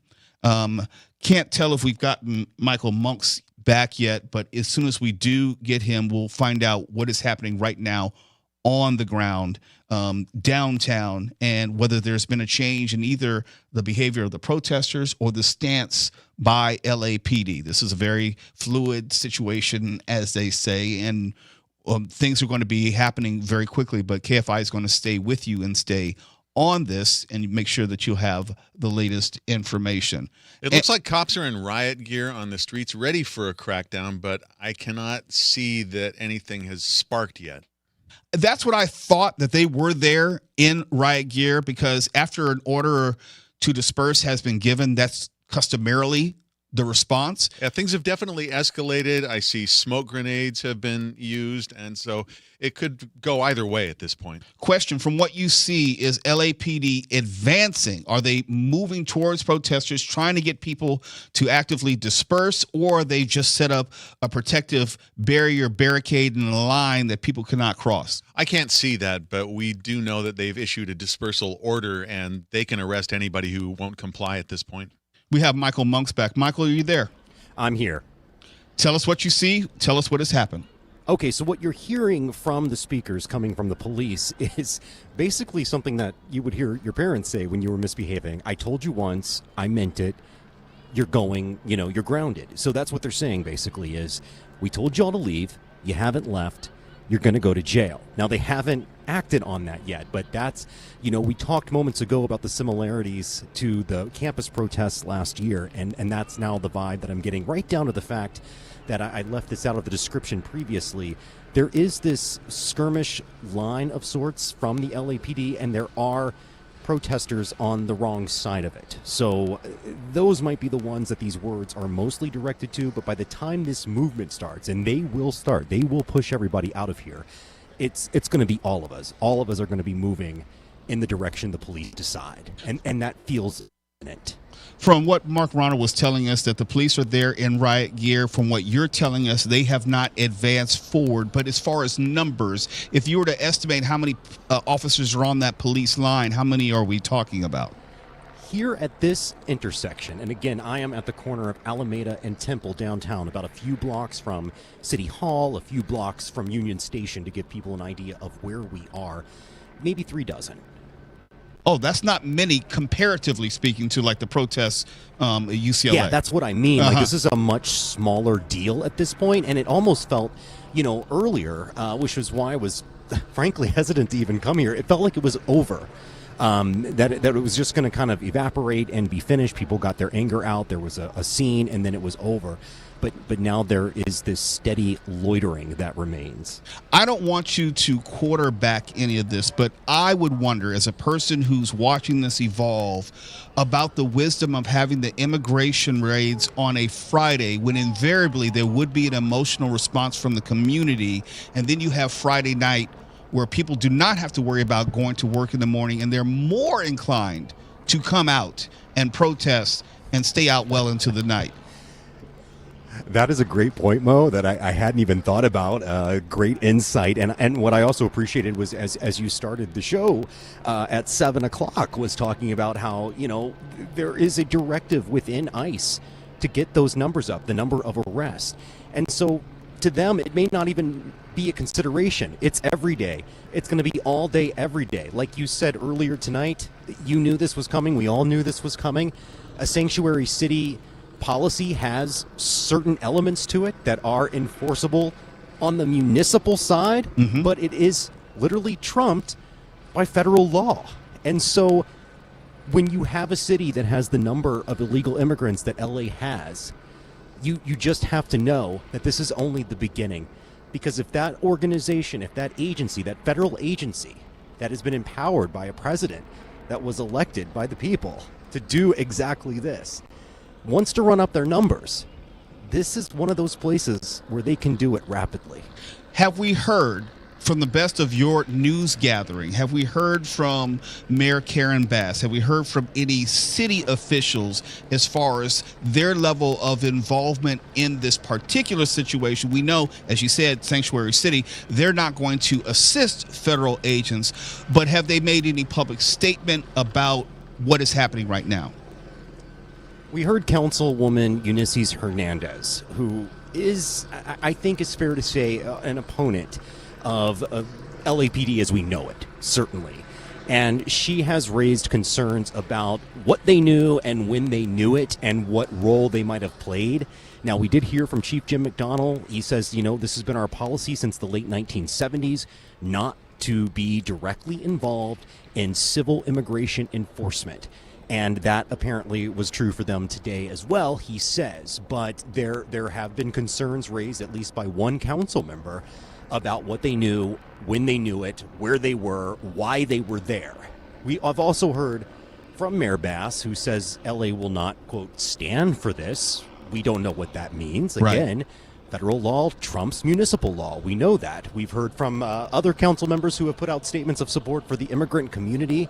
And we've heard from County Supervisor Lindsay Horvath, who stands against this, and Supervisor Catherine Barger, who is a Republican member of the LA County Board of Supervisors, who says, while I support the enforcement of our federal laws, she's basically saying, we could maybe use a little more heads up so that we don't have these types of events take place afterwards.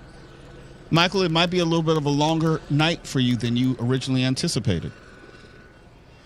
No doubt. And there I was ready to have a little dinner. Not happening. Michael, I'm quite sure we'll be checking back in with you before the night is through. Thank you so much for what you do. Happy to do it. It's Later with Mo Kelly, KFI AM 640. We are live everywhere on the iHeartRadio app. KFI and KOST HD2, Los Angeles, Orange County. More stimulating talk. ICE raid protests in downtown LA. I'm Mark Ronner, live from the KFI 24-hour newsroom.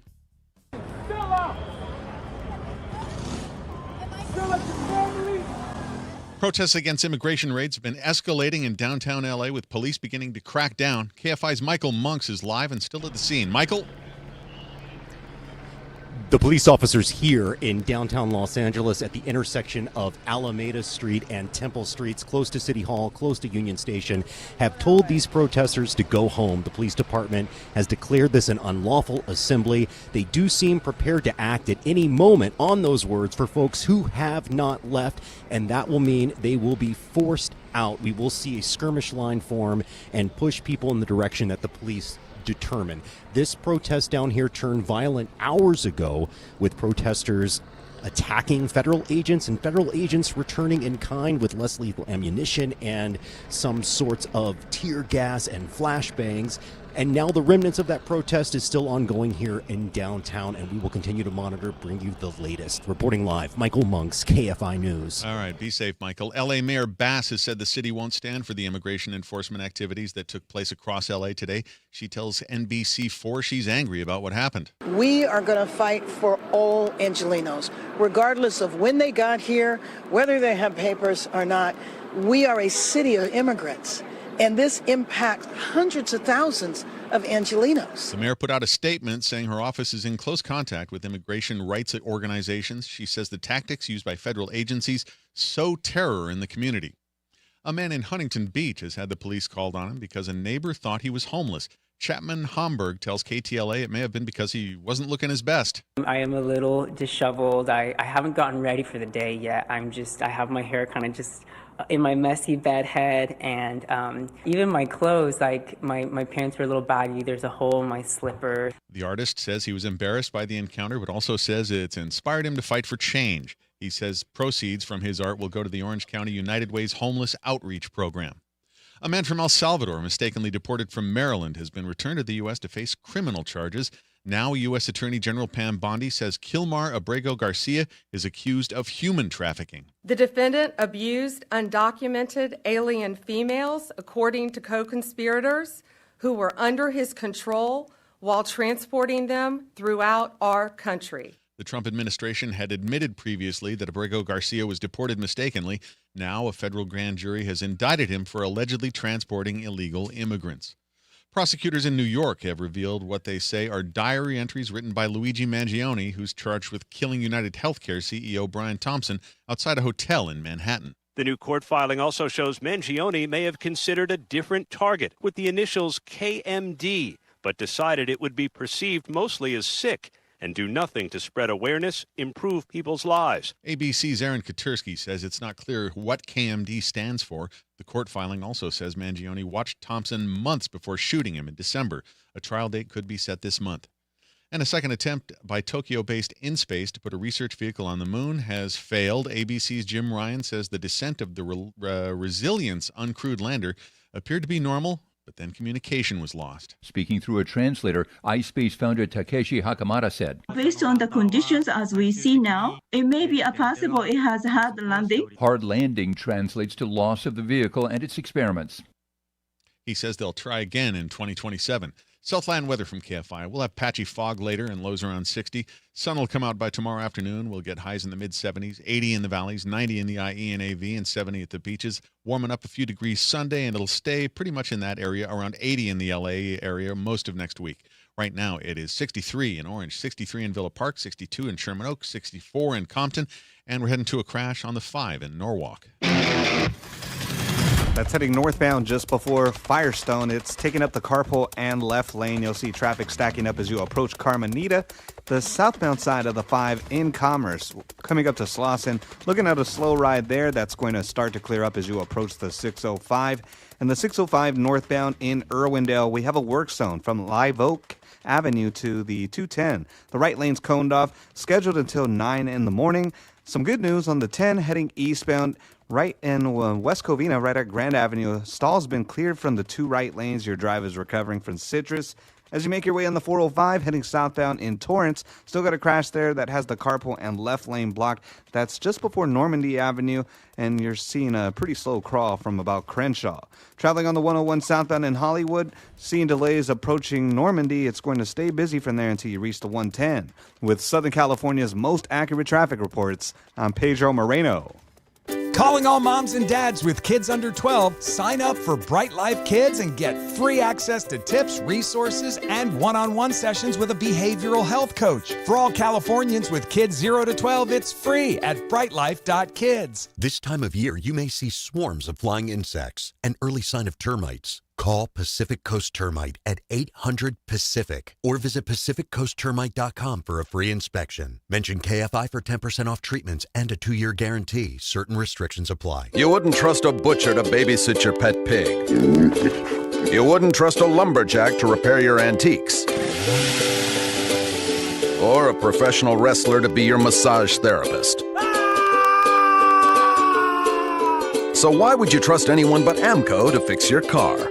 For over 50 years, we've been the trusted experts in transmission repair. Check out AMCO's multiple financing options, so you can fix it fast and pay it off slow.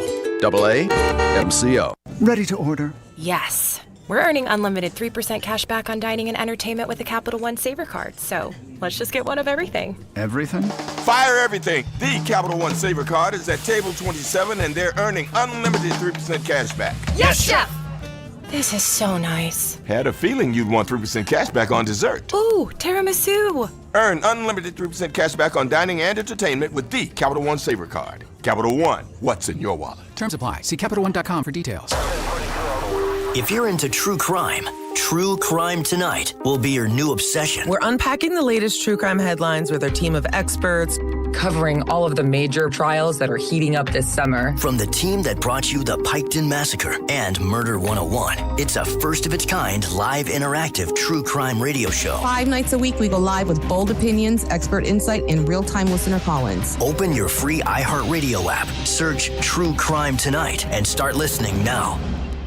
This September, our iHeartRadio Music Festival. Presented by Capital One is coming back to Las Vegas. And you can win your way to be there. Streaming live only on Hulu. Tickets go on sale June 13th at 2 p.m. Eastern, 11 a.m. Pacific through AXS.com. But starting Wednesday at 1 p.m. Eastern, Capital One cardholders get first access to tickets and other exclusive offers for 48 hours only, or while pre-sale tickets last. Visit iHeartRadio.com/Capital One for more pre-sale details. What's in your wallet? Keep listening for the next chance to win your way to our iHeartRadio Music Festival. Presented by Capital One. Number 1 on your car radio preset and the new and improved iHeartRadio app. Free never sounded so good. KFI AM 640.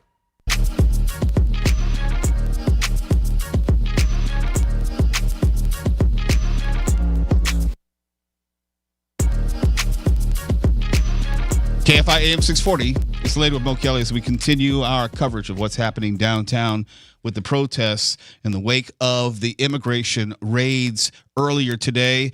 Michael Monks is back with us as something seems to be happening right now. Michael, what do you see? I'm seeing another group of police officers that have lined up and have made their way down Temple Street in the direction away from City Hall towards Alameda Street. So now we're kind of surrounded by police officers, and I'm seeing some movement here. They're saying to push back. They're saying to push back, and there's basically we're in the middle of 2 lines of police officers. One of these lines right now, as we speak, has just grouped up into a huddle. So what their next move is, I'm not sure. Who they're targeting, I don't know. It might be the group that I'm kind of standing in. Kit, can you back off, please? Thank you. Just a fan. We have noise from the police that are saying you need to get out of here. And folks have not heeded those words. I just saw the less lethal ammo aimed again, not fired, but aimed again in a threatening way that, like we talked about moments ago, they meant what they said. We just haven't been clear on when they were going to act on what they said, which was, we're going to get you out of here. We're going to take you to jail. A little bit more screaming now from some of the protesters who were in the middle of the police line on Alameda Street, and a little more movement from the police that grouped together, this new group of police officers that were coming down Temple Street. And now it looks like they're spreading back out, and I'm monitoring. I don't know police tactics well. I don't know what the plan is here, but there is clearly some plan that is taking shape. Okay, we've got movement now. Here go the original skirmish line in the middle of the intersection of Alameda and Temple Street, and they are arresting folks in the middle. I'm seeing physical contact, pushing of protesters now physically out of the street. From the original line, a little bit of shouting, a little bit of chirping from the protest side.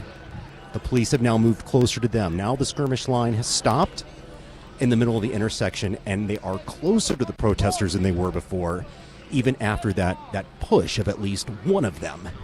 And the new group of police officers that were coming down Temple Street appear to be back in their cruisers. So I'm watching them to see what their move might be. Meanwhile, there's another line of cops that's preventing any of us from crossing into Alameda Street. Okay, now, more movement from the skirmish line. They are pushing the protesters out of the intersection to the other side of Alameda Street, closer to Union Station. And right now, it's just movement. Police walking forward, protesters walking backwards. No physical altercations yet, just a little bit of jawing. Nothing too serious looking at this point. But as we know, the tensions are high in this city tonight after the arrest of dozens of suspected illegal immigrants across L.A. Michael, I get the sense that since I can identify and hear individual voices, that there are more police officers than protesters in plain view. Is that correct? It's pretty comparable. Pretty comparable. Now, these new cruisers that came down Temple Street, where I saw that group of police officers huddled, then returned to their cruisers, they are now driving into the intersection.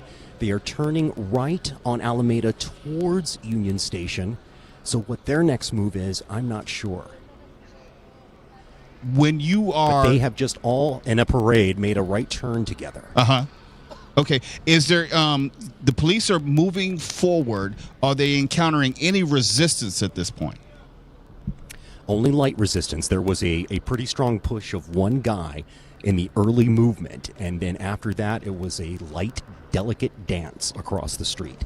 So now this skirmish circle, if you will, across the intersection is larger as one group of protesters has been pushed farther back down Temple Street on the other side of the stoplights where the Alameda Street sign hangs. Do you know at this point whether there have been any other announcements as far as on the public address system? Of course, they were giving out warnings, but are they speaking to the protesters now as far as specific instructions? I haven't heard any in several minutes. The last were repeated warnings that you've been warned to leave, we will arrest you all. Along those lines. Again, an unlawful assembly has been declared. That does have, some punitive... Okay. Police running. Police are now running up Temple Street. This must be the group that got out of their cruisers. They've moved their cruisers out of the street, and now they're returning up Temple Street. Again, I don't know police tactics, but they have some plan here. This is the new group that showed up moments ago. So we still have the skirmish circle encircling the intersection of Alameda and Temple Streets. And this new group, just after driving past us in one direction, has run past us in the opposite direction. They're heading up Temple Street in the direction of City Hall right now. Meanwhile, the skirmish circle remains still. As I hear a helicopter in the background, I hear sirens in the background. You said there was a second line of police, which I guess merged into the first line, if I understand you correctly. Are there more officers overall coming to the scene? That's what I think we saw, was a group of police, if it's the same group, come in their cruisers, about 12 different cruisers that pulled up on the skirmish circle, and they stopped in the middle of Temple Street.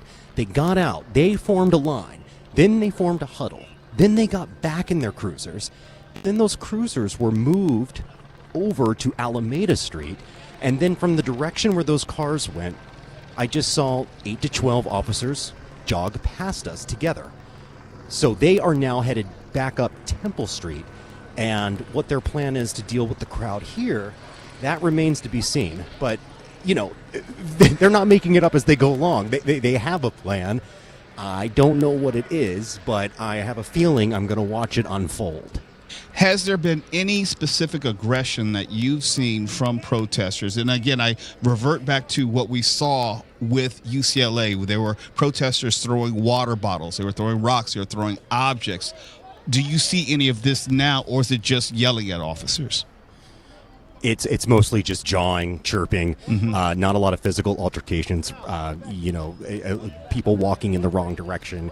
A guy right now just kind of being redirected. He's holding a Mexican flag just to show how many different issues have merged here in today's protest. It looks like one of the protesters' vehicles has been granted permission to leave the scene, and that also is covered in Palestine messaging, even though the protest was triggered by anti-ICE sentiment. So I don't know if some people have agreed to leave finally, now that it looks really, really, really serious. But one protester's vehicle that was pretty well dressed up with Palestine paraphernalia and the watermelon symbol that has become related to that movement, that has just been given permission to leave the scene, it looks like. So that may be the last chance for folks. If I'm reading you right, there is I'll say a merging of issues where you have people who might have been out there for other protests, like the Palestine protests, who are out there now, arguably with nothing to do with the immigration portion of this. I think, Mo, and maybe this is the cynic in me that has grown as I've grown older, some people just like to protest. And you're not wrong. Regardless of what the issue is, here in LA, there's been a lot of things that people have been fired up about that have had large, massive protests. And it's often a lot of the same characters. Now, look, this may be able to be boxed into a simple political ideology that, yeah, if you feel this way about that, you're going to feel the same way about this issue over here. And you may be able, in some academic way, explain the connection of the plight of Palestinians and the plight of illegal immigrants in Los Angeles, and I'm sure it would be an interesting talk. But this protest started today because dozens of people were arrested in suspected illegal immigration raids by a federal agency. This is not about Israel and Palestine. Usually when you go out to cover events like this, law enforcement or the agency involved, if it's fire department, they will let you and other reporters know if there's going to be a media gathering where they'll give you an update on a situation. Has there been any type of interaction with media by either federal agencies or local law enforcement? Not at this point, and no gaggle or anything like that, but that was also true at UCLA when they had to disperse the crowd. It's not like they offered any media availability. You talked to your sources as best you could to get an idea on what was going to happen, but they are so into the actual tactical nature of what they're going to do that they're not going to talk to us about it yet. This isn't like a house fire. This isn't like a crime scene after the fact. We are in the middle of something that is happening right now, so there really wouldn't be a place to do it. From what you can see, how wide of a perimeter? Yes, they've blocked off this particular intersection where you're at, but I'm quite sure it extends out beyond where you are. It is a pretty large intersection here, Alameda and Temple Street, two major downtown streets. And right now, it's pretty well surrounded. So I would say about 300 feet in diameter. What's the move? Again, it's just quiet except for that, that helicopter up above that's still shining its lights down, and maybe a little bit of chirping from protesters and maybe a little bit from police, but otherwise not a lot of activity. Again, this scene has looked like it was going to end in some fashion for a few hours, actually. I mean, once all the violent stuff peaked, it looked like everyone was going to go home, but that just hasn't been the case. And so now we're all just kind of lingering here, waiting for something to happen.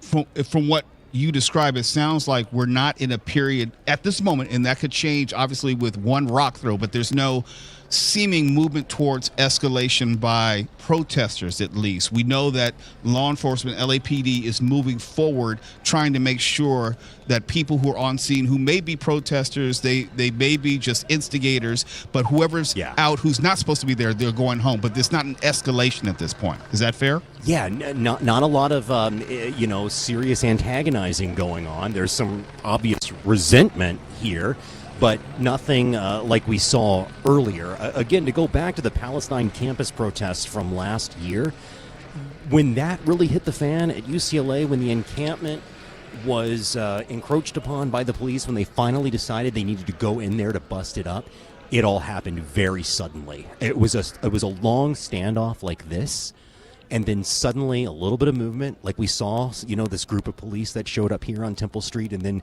went one way in their cars and came back another way on foot. You saw little things like that happening on UCLA's campus last year, and then bang, the big event took place, and it was just hell for a couple of hours while that thing worked itself out.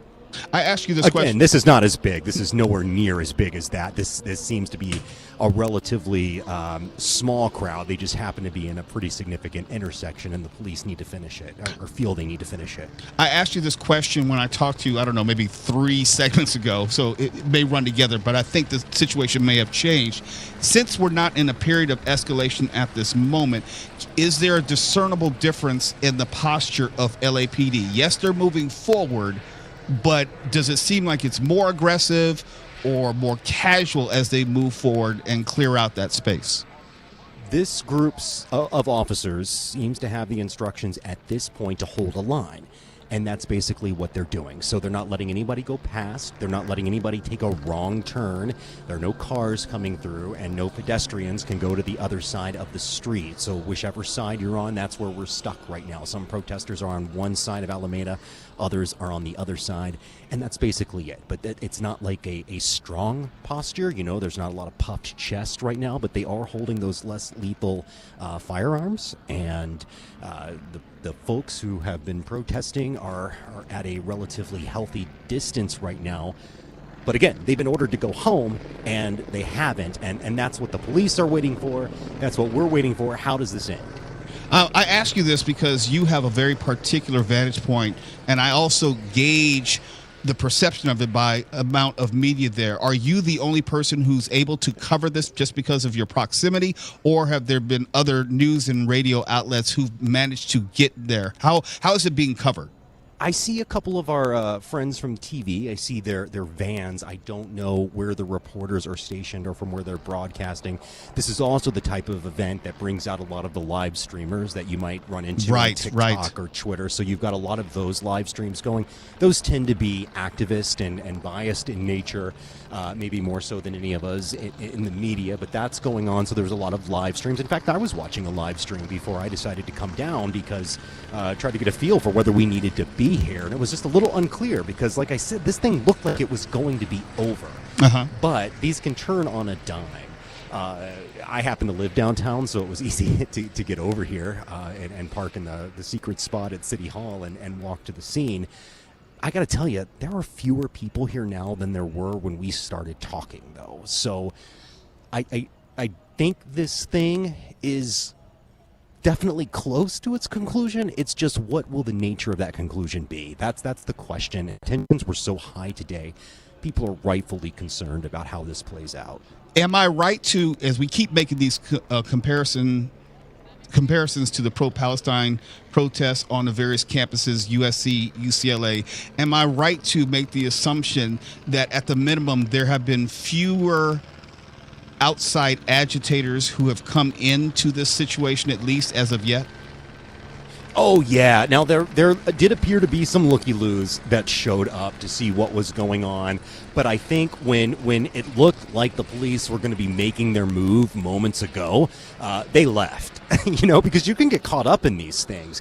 And I'll tell you, on the campus protest last year, even as a media member holding, my device, my microphone, my media badge, and my KFI jacket, they weren't making any exceptions for us. You needed to get out of the way. And so the flashbangs were very close. The riot shields were very close. And, I was in the way as much as any of those protesters at that point. So I think these were curious people who at least had enough wisdom to know that it was probably time to go, lest they be caught up in something much worse. Well, I was going to ask you about your physical safety, but you addressed that in that answer right there. I am glad that you're safe, and I'm glad that you are able to be there and give us a firsthand account of what is happening as it happens. Michael Monks, thank you for all that you're doing, and hopefully this will be the end of the story, at least for the rest of the night, so you can get some sort of rest. What kind of workers' comp do we have if I get hit with a rubber bullet? None. So don't even. Okay. Try to avoid getting shot. I'm not going to try to pull that scam. Actually, you need to talk to Mark Ronner, who was shot with a rubber bullet. So multiple times. They smart. I can tell you that. You don't want that. Was that a domestic dispute, or was that out on the scene or something? I think that was during the WTO riots quite a number of years ago, and I can still feel it. Yeah, the Momigos are saying that Monk should get a good lawyer just in case he gets hit. Yeah, don't get shot, Mike. I'll do my best. That's my goal every day in downtown LA, actually. Be safe out there, my friend. All right, buddy. It's Later with Mo Kelly, KFI AM 640 live everywhere on YouTube, Instagram, and the iHeartRadio app. Now let's go over to Mark Ronner, who has an update in the KFI 24-hour newsroom.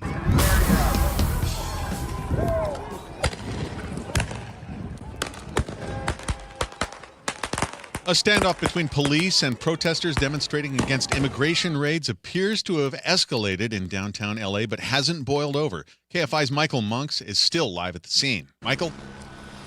I'm here at the corner of Alameda and Temple Streets in downtown Los Angeles, not far from Union Station, not far from City Hall. The crowd has dwindled dramatically, but still a significant number of police officers holding a perimeter line on both sides of this intersection.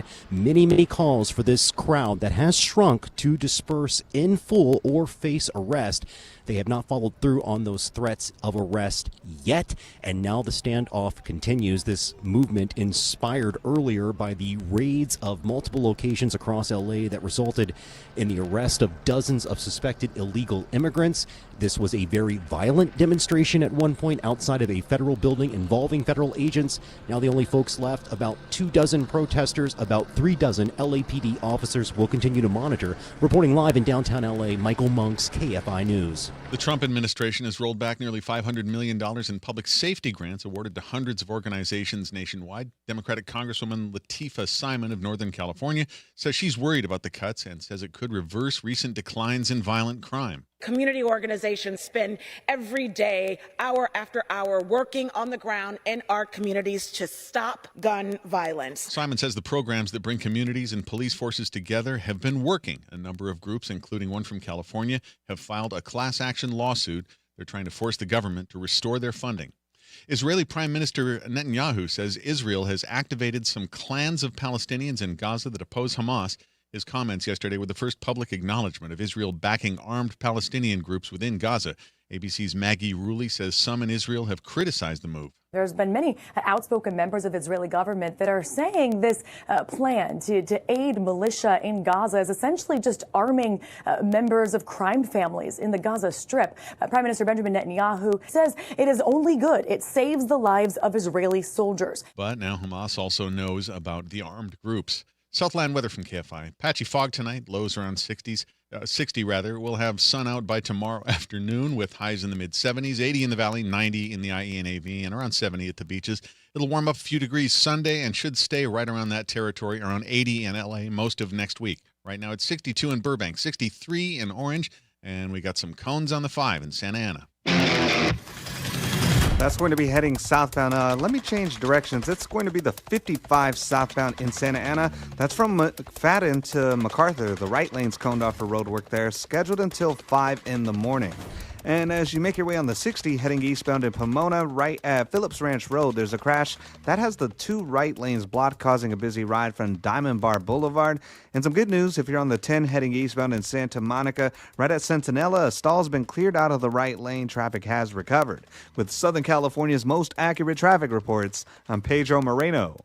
Here's the hard truth. Every 6 years, your dollar loses half its buying power. That means a $100,000 savings account today could feel like $50,000 by 2031. And you see it every time you fill up your tank, buy groceries, or pay the bills. Prices are up, your dollar is down. But there's a simple way to protect the value of your savings with something real, something proven. Gold. An asset that holds its value over time. That's why I trust Noble Gold Investments. They make it simple to protect your savings with physical gold or silver. No high-pressure sales, no call centers, just honest guidance, one-on-one support, and transparent pricing. And right now, when you open a qualified account, Noble Gold will send you a free 1/10 of an ounce gold coin as a thank you. Head to CobaltGold.com today to learn more. KOBYLT. That's CobaltGold.com. Don't just protect your wealth, preserve its power. If you're into true crime Tonight will be your new obsession. We're unpacking the latest true crime headlines with our team of experts, covering all of the major trials that are heating up this summer. From the team that brought you the Piketon Massacre and Murder 101, it's a first-of-its-kind live interactive true crime radio show. 5 nights a week, we go live with bold opinions, expert insight, and real-time listener call-ins. Open your free iHeartRadio app, search True Crime Tonight, and start listening now. And here we have a specimen from the early 2000s, a legacy investing platform. Please don't touch the exhibit, folks. It could crash. Ready to step out of the financial history museum? At Public.com, you can invest in almost everything. Stocks, bonds, options, and more. You can even put your cash to work at an industry-leading 4.1% APY. But the real game changer? Public was designed this century. The experience is clean, intuitive, and just makes sense. Look, if you're still on one of those legacy platforms, we get it. Change is hard, but so is building your wealth on outdated tech. Discover why NerdWallet gave Public 5 stars for its ease of use and investment selection. And leave your clunky, outdated platform behind. Go to Public.com and fund your account in 5 minutes or less. They'll even give you up to $10,000 when you transfer your investments. Only at Public.com. Paid for by Public Investing Inc., member FINRA and SIPC. Full disclosures at Public.com/disclosures. Affordable GLP-1s. Try Wegovy at $199. Future health, weight loss. Thousands of vehicles. Easy credit. Let's go. KiaofCarson.com. This September, our iHeartRadio Music Festival. Presented by Capital One is coming back to Las Vegas. And you can win your way to be there. Streaming live only on Hulu. Tickets go on sale June 13th at 2 p.m. Eastern, 11 a.m. Pacific through AXS.com. But starting Wednesday at 1 p.m. Eastern, Capital One cardholders get first access to tickets and other exclusive offers for 48 hours only, or while pre-sale tickets last. Visit iHeartRadio.com/Capital One for more pre-sale details. What's in your wallet? Keep listening for the next chance to win your way to our iHeartRadio Music Festival. Presented by Capital One. Way back in 1440, Gutenberg's printing press sounded terrible. In 1922, Earl C. Anthony created KFI. KFI in Los Angeles. It also sounded terrible. But now, KFI on the iHeartRadio app brings you digital sound. From the dulcet tones of Tim Conway Jr. to the warm, comforting siren song that is Shannon Farren. If you haven't heard KFI on the free iHeartRadio app, you haven't heard KFI. Broadcasting with 50,000 watts of power. Live everywhere in living color on the iHeartRadio app. KFI. Live everywhere on the iHeartRadio app. More stimulating talk.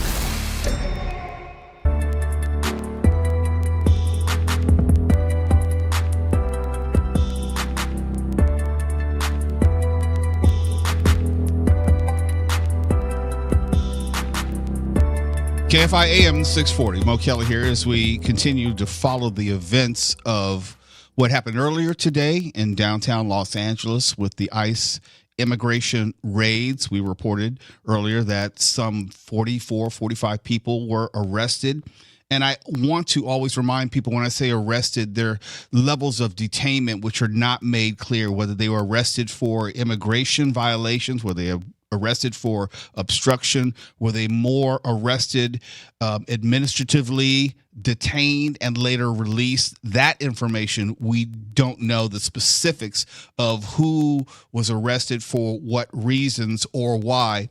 We'll probably know that in the coming days. But also something else we'll know in the coming days, whether this was a single day event or whether it will be throughout the whole weekend.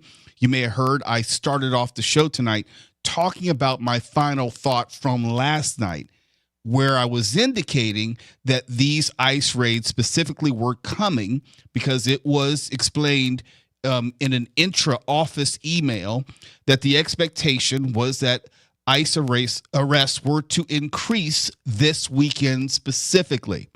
That information had been reported publicly, and I passed it on to you and talked about what was going to be the result of that in the coming days and weeks. And now it has officially begun.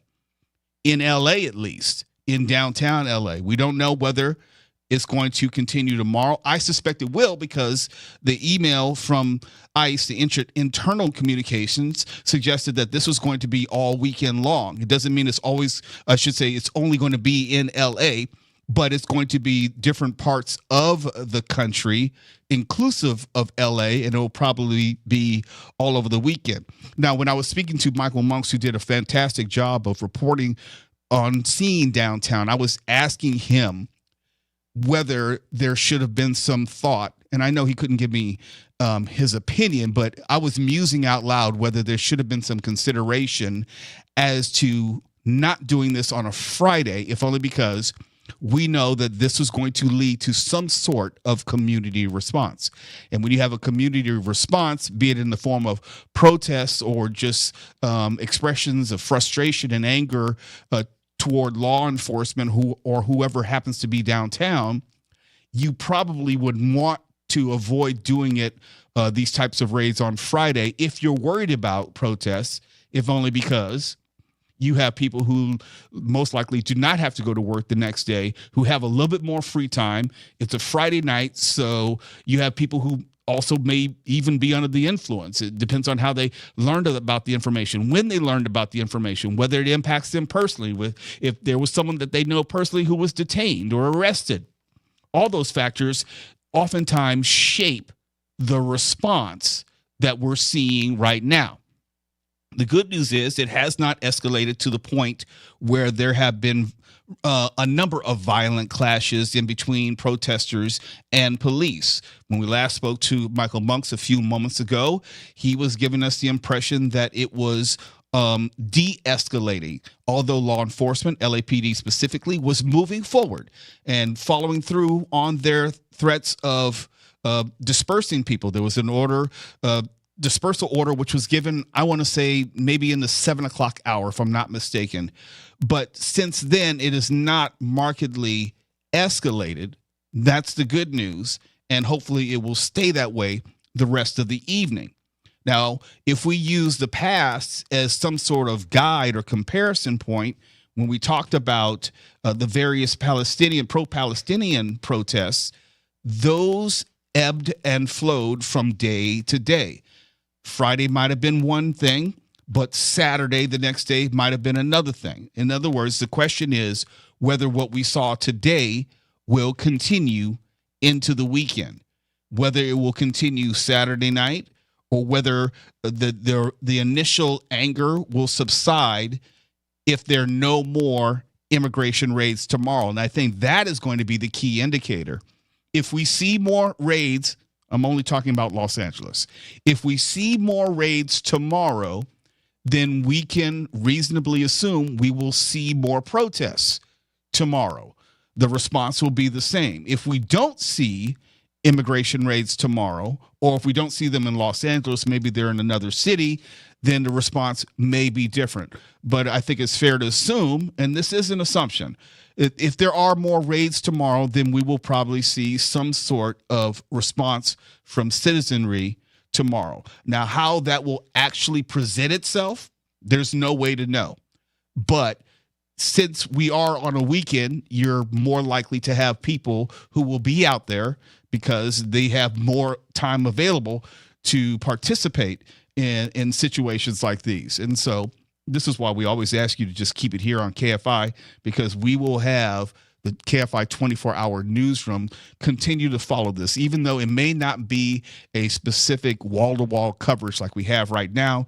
But of course, you'll have Mark Ronner, you'll have other news voices throughout the weekend. We still have Michael Monks, who is on site, on scene, if in the event it should turn in the other direction and it seems like it's going to escalate once again. Not that anyone wants that, but we know that it's a possibility. It could be the actions of a singular individual. It could be an agitator who has nothing to do with any of this, not connected to any of this, who feels the need, he or she, to involve themselves in this. And it could turn everything in a completely different direction. I'm quite sure there will be statements by city officials and state officials who will be weighing in on this, and that will probably give us some sort of sense of how the city of Los Angeles is going to respond, if at all, or the state of California. I assume Governor Newsom will have something to say. We know that Mayor Bass had released a statement. We know that LAPD Chief Jim McDonnell had released a statement, basically, and I'm paraphrasing, that LA is a sanctuary city, and LAPD since 1979 has not directly involved itself in the issues of federal law or immigration enforcement. Somewhat similar to that, you had LA Sheriff's Department Sheriff Robert Luna say that the Sheriff's Department will take a similar stance and not directly involve itself in the enforcement of immigration. In other words, they're not going to be stopping people with the express intent of determining someone's immigration status, but they will be very much directly involved in keeping people in Southern California safe and not have have protests like these escalate to a point where it endangers the general public. We'll have more in just a moment. KFI AM 640. I'm Mo Kelly. We're live everywhere on YouTube, Instagram, and the iHeartRadio app. Now, Mark Ronner has an update. Here's the latest from the KFI 24-hour newsroom. The Los Angeles Police Department's announced it has issued a citywide tactical alert requiring all officers to remain on duty after their shifts due to the protests in downtown LA. LA Mayor Bass says she's deeply angered by ICE raids that took place throughout the city today. Officials say federal agents raided multiple locations, including a clothing manufacturer in the Fashion District. The agents had been searching the area on reports of employees with false paperwork. Police Chief Jim McDonnell says the LAPD was not involved in the raids. Let's head to a crash on the 60 in Pomona. That's heading eastbound at Phillips Ranch Road. It looks like it's been cleared out of lanes over to the right shoulder, and your drive slowly recovering as you make your way from Diamond Bar Boulevard. Traveling on the 101, heading southbound in Hollywood, looking busy as you approach Western. It's going to stay slow there until you reach the 110. And we have a work zone on the 5 southbound in Laguna Hills from El Toro to Alicia Parkway. The right lane's coned off, scheduled until 6 in the morning. With Southern California's most accurate traffic reports, I'm Pedro Moreno. This report is sponsored by Fantastic Sam's. From playful blondes to rich brunettes, FS Cut & Color is your go-to for any shade. Our expert stylists tailor each color, giving you a look you'll love at a price you'll adore. Walk in today or book online at FantasticSams.com. FS, your destination for color. House of Money. I am Matt Altmix. And I am Joel Larsgaard. And don't forget to sign up for the How to Money newsletter. You can find that up at howtomoney.com/newsletter. How to Money, Sundays at noon on KFI. And on demand anytime on the iHeartRadio app. Do you owe $10,000 or more in credit card debt or personal loans? With credit card debt at all-time highs, Debt Relief Advocates is urgently notifying consumers of debt relief now being made available, designed to aid consumers with out-of-control credit card debt. Those who qualify and enroll for this relief program will only have to pay back a fraction of what they owe. This is not bankruptcy or a debt consolidation loan. This is a relief program that credit card companies would rather you not know about, as it ends your debt nightmare and saves you lots of money. Consumers owing at least $10,000 in credit card debt or personal loans can now take advantage of this debt relief as the cost of living skyrockets. Debt Relief Advocates has established a relief hotline for you to call to learn what debt reduction you may qualify for, so don't wait. For this free information, call the Relief Hotline at 800-377-9234. 800-377-9234. 800-377-9234. For official rules and more information about contests on this station, go to KFIAM640.com/rules. If you're already using Zellman's Minty Mouth, I don't have to tell you how effective these little capsules are. These have become hugely popular, and here is their offer, which I've never seen before. If you buy a 5-pack, it's very popular. If you buy a 5-pack of Zellman's, you will get a 20% discount. 20% off of a 5-pack. That's a discount. Go to Zellmans.com/KFI, ZELMINS. That's Zellmans.com/KFI. John and Kelly, the owners of Semper Solaris, expose your electric company for their huge profits and offer a solution. They're taking advantage of you, and they're basically saying you don't have a choice, so we're just going to grind you down any way we feel like it. Not anymore. You need to put some solar on your roof. Be independent from those people. Is we have rates in California that are, 5 to 10 times the rates everywhere else in the United States. And I don't think it costs more to make electricity. So now what they said is, well, you know what? It doesn't cost that much anymore to make electricity during the day. So what we're going to do is wait till you come home from work, and we're going to jack the rates up. Now we have the battery. That was our response. And the battery allows us to soak up all that beautiful sun and all that energy in the day. And then we use it off our battery at night, so we don't pay any of those extra rates. 2025. Let's wake up and smell the solar. Call 877-211-5591 or visit sempersolaris.com to see the latest offers on Solar Plus battery. CSLB number 978-152. If you're into true crime Tonight will be your new obsession. We're unpacking the latest true crime headlines with our team of experts, covering all of the major trials that are heating up this summer. From the team that brought you the Piketon Massacre and Murder 101, it's a first-of-its-kind live interactive true crime radio show. 5 nights a week, we go live with bold opinions, expert insight, and real-time listener call-ins. Open your free iHeartRadio app, search True Crime Tonight, and start listening now. This is a special notice to U.S. taxpayers owing $10,000 or more to the IRS. Tax Relief Advocates is urgently notifying taxpayers that tax relief initiatives are now available that may significantly reduce or eliminate what you owe. If you're afraid of an IRS lien, levy, or wage garnishment, don't lose hope. You can now take advantage of these current relief programs to end all collections, reduce the amount you owe, and resolve your tax problem. Even if you have years of unfiled tax returns or are already in a payment plan, you may still qualify for significant relief. Struggling taxpayers can now get relief they need during these hard economic times. A hotline has been established by Tax Relief Advocates for you to call and see what you qualify for. They are A+ rated with the BBB and have over 1,000 5-star reviews. Don't wait. Call 800-575-9043. 800-575-9043. That's 800-575-9043 or simply visit TRA.com. Help the planet with a tip from iHeartRadio Earth. Education doesn't just take place in the classroom. There are many ways children of all ages can learn about sustainability and the environment at home. Visit iHeartRadio.com/Earth for a list of resources, activity guides, and toolkits that are educational and fun for the whole family. Brought to you by iHeartRadio Earth and the National Environmental Education Foundation. To find more tips for smarter, sustainable living, or to take action in your own community, go to iHeartRadio.com/Earth. iHeartRadio Earth is here with little tips for a healthier planet. When dining out or shopping at the grocery store, ask for sustainable seafood. By choosing sustainable seafood, you can help reduce overfishing, bycatch, loss of top predators, illegal fishing, and other harmful environmental impacts.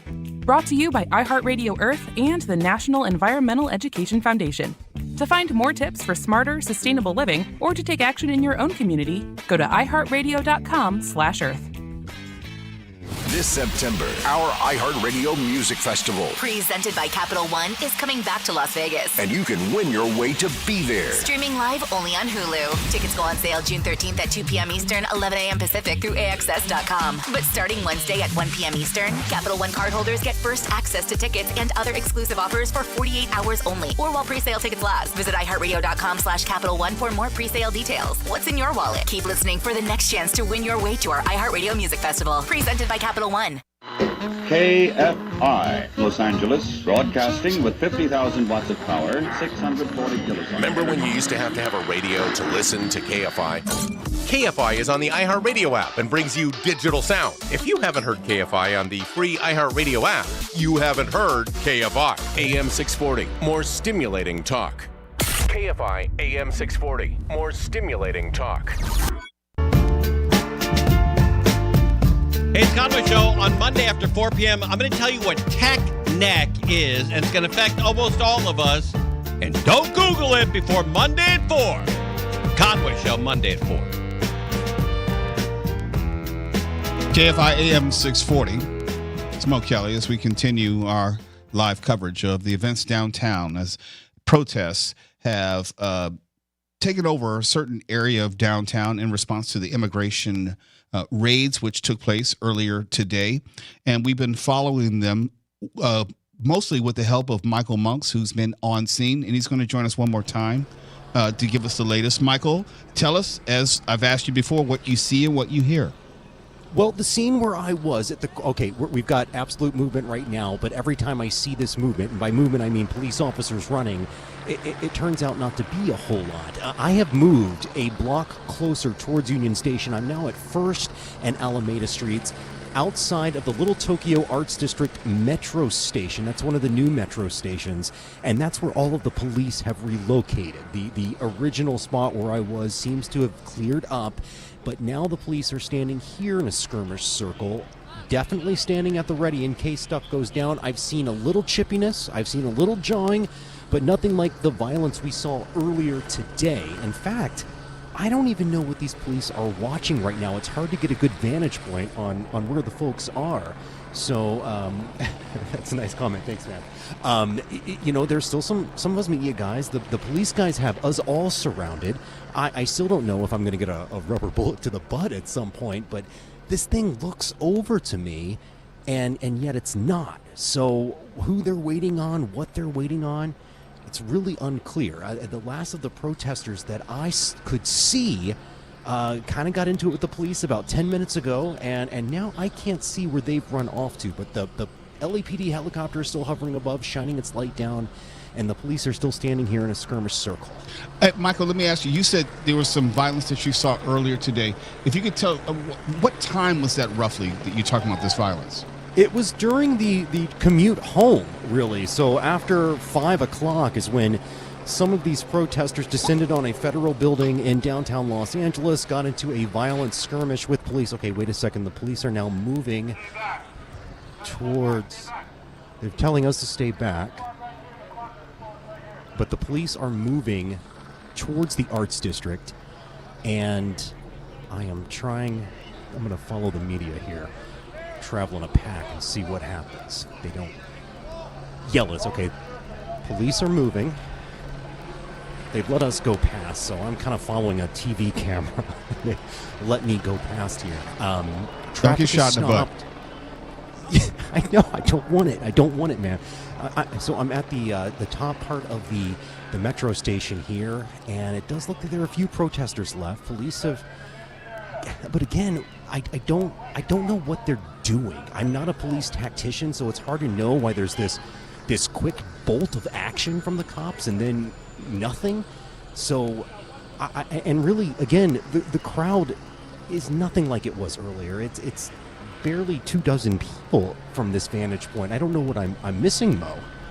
I don't think you're missing anything. We just want to make sure that we're covering it in the event that something happened, as opposed to what happened 5 hours ago. Exactly. That's exactly right. And if these are just antagonizers who are just looking to get into a little jawing match, then this seems to be quite a large production to respond to that. This looks small enough to be wrapped up fairly easily, especially with the number of police that are still here. Then how about this, Michael Monks? You get yourself out of harm's way because we don't want you mistaken as a protester. We don't want you. That's not going to happen. Not with my blue glasses and my KFI hoodie. They're going to know I'm a narc. Well, you could end up like Mark Ronner, and we do not want that to happen. No, I don't want a wound that I carry with me well into adulthood. Well, I'll let you go, Michael, just so be safe the rest of the evening. It seems like everything is under control at this point, and I can say have a safe end to your evening tonight. Hey, you do the same, Mo. Thanks for the chat. Sure. And before we get out of here, we'll read you a statement from Mayor Karen Bass and some other political officials from earlier today. Mayor Karen Bass posted a statement saying, quote, "This morning we received reports of federal immigration enforcement actions in multiple locations in Los Angeles. As mayor of a proud city of immigrants who contribute to our city in so many ways, I'm deeply angered by what has taken place. These tactics sow terror in our communities and disrupt basic principles of safety in our city. My office is in close coordination with immigrant rights community organizations. We will not stand for this." And also, California Senator Adam Schiff had this to say. He called the raids, quote, "unconscionable." And he went on, "Today's detention of and injury to David Huerta, president of SEIU SSW, and a U.S. citizen, while acting as a community observer during an immigration raid in L.A. is another terrible example. This is part of a larger campaign of intimidation by the White House, and it must end," close quote. L.A. County Supervisor Hilda Solis also said that the raids were, quote unquote, "deeply disturbing," and saying that ICE agents targeted some of the most vulnerable residents of L.A. She went on, "The individuals detained are hardworking Angelenos who contribute to our local economy and labor force every day. Los Angeles County remains committed to standing with our immigrant communities, providing support through our Office of Immigrant Affairs and our network of nonprofit partners." And that's just a brief survey of some of our elected officials, both city and county, are monitoring and responding to this. I'm quite sure there will be more tomorrow. We'll find out more about the raids themselves and also what is going to be the city and county response. I'm Mo Kelly. This is KFI AM 640. We're live everywhere on the iHeartRadio app. KFI and KOST HD2, Los Angeles, Orange County. More stimulating talk.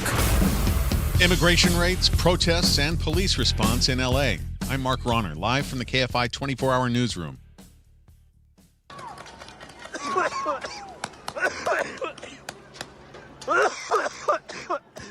Cops have broken out the tear gas against demonstrators protesting immigration raids across L.A. KFI's Michael Monks is still live at the scene. Michael? I am outside of the Little Tokyo Arts District metro station at 1st and Central Street, where some protesters had blocked traffic.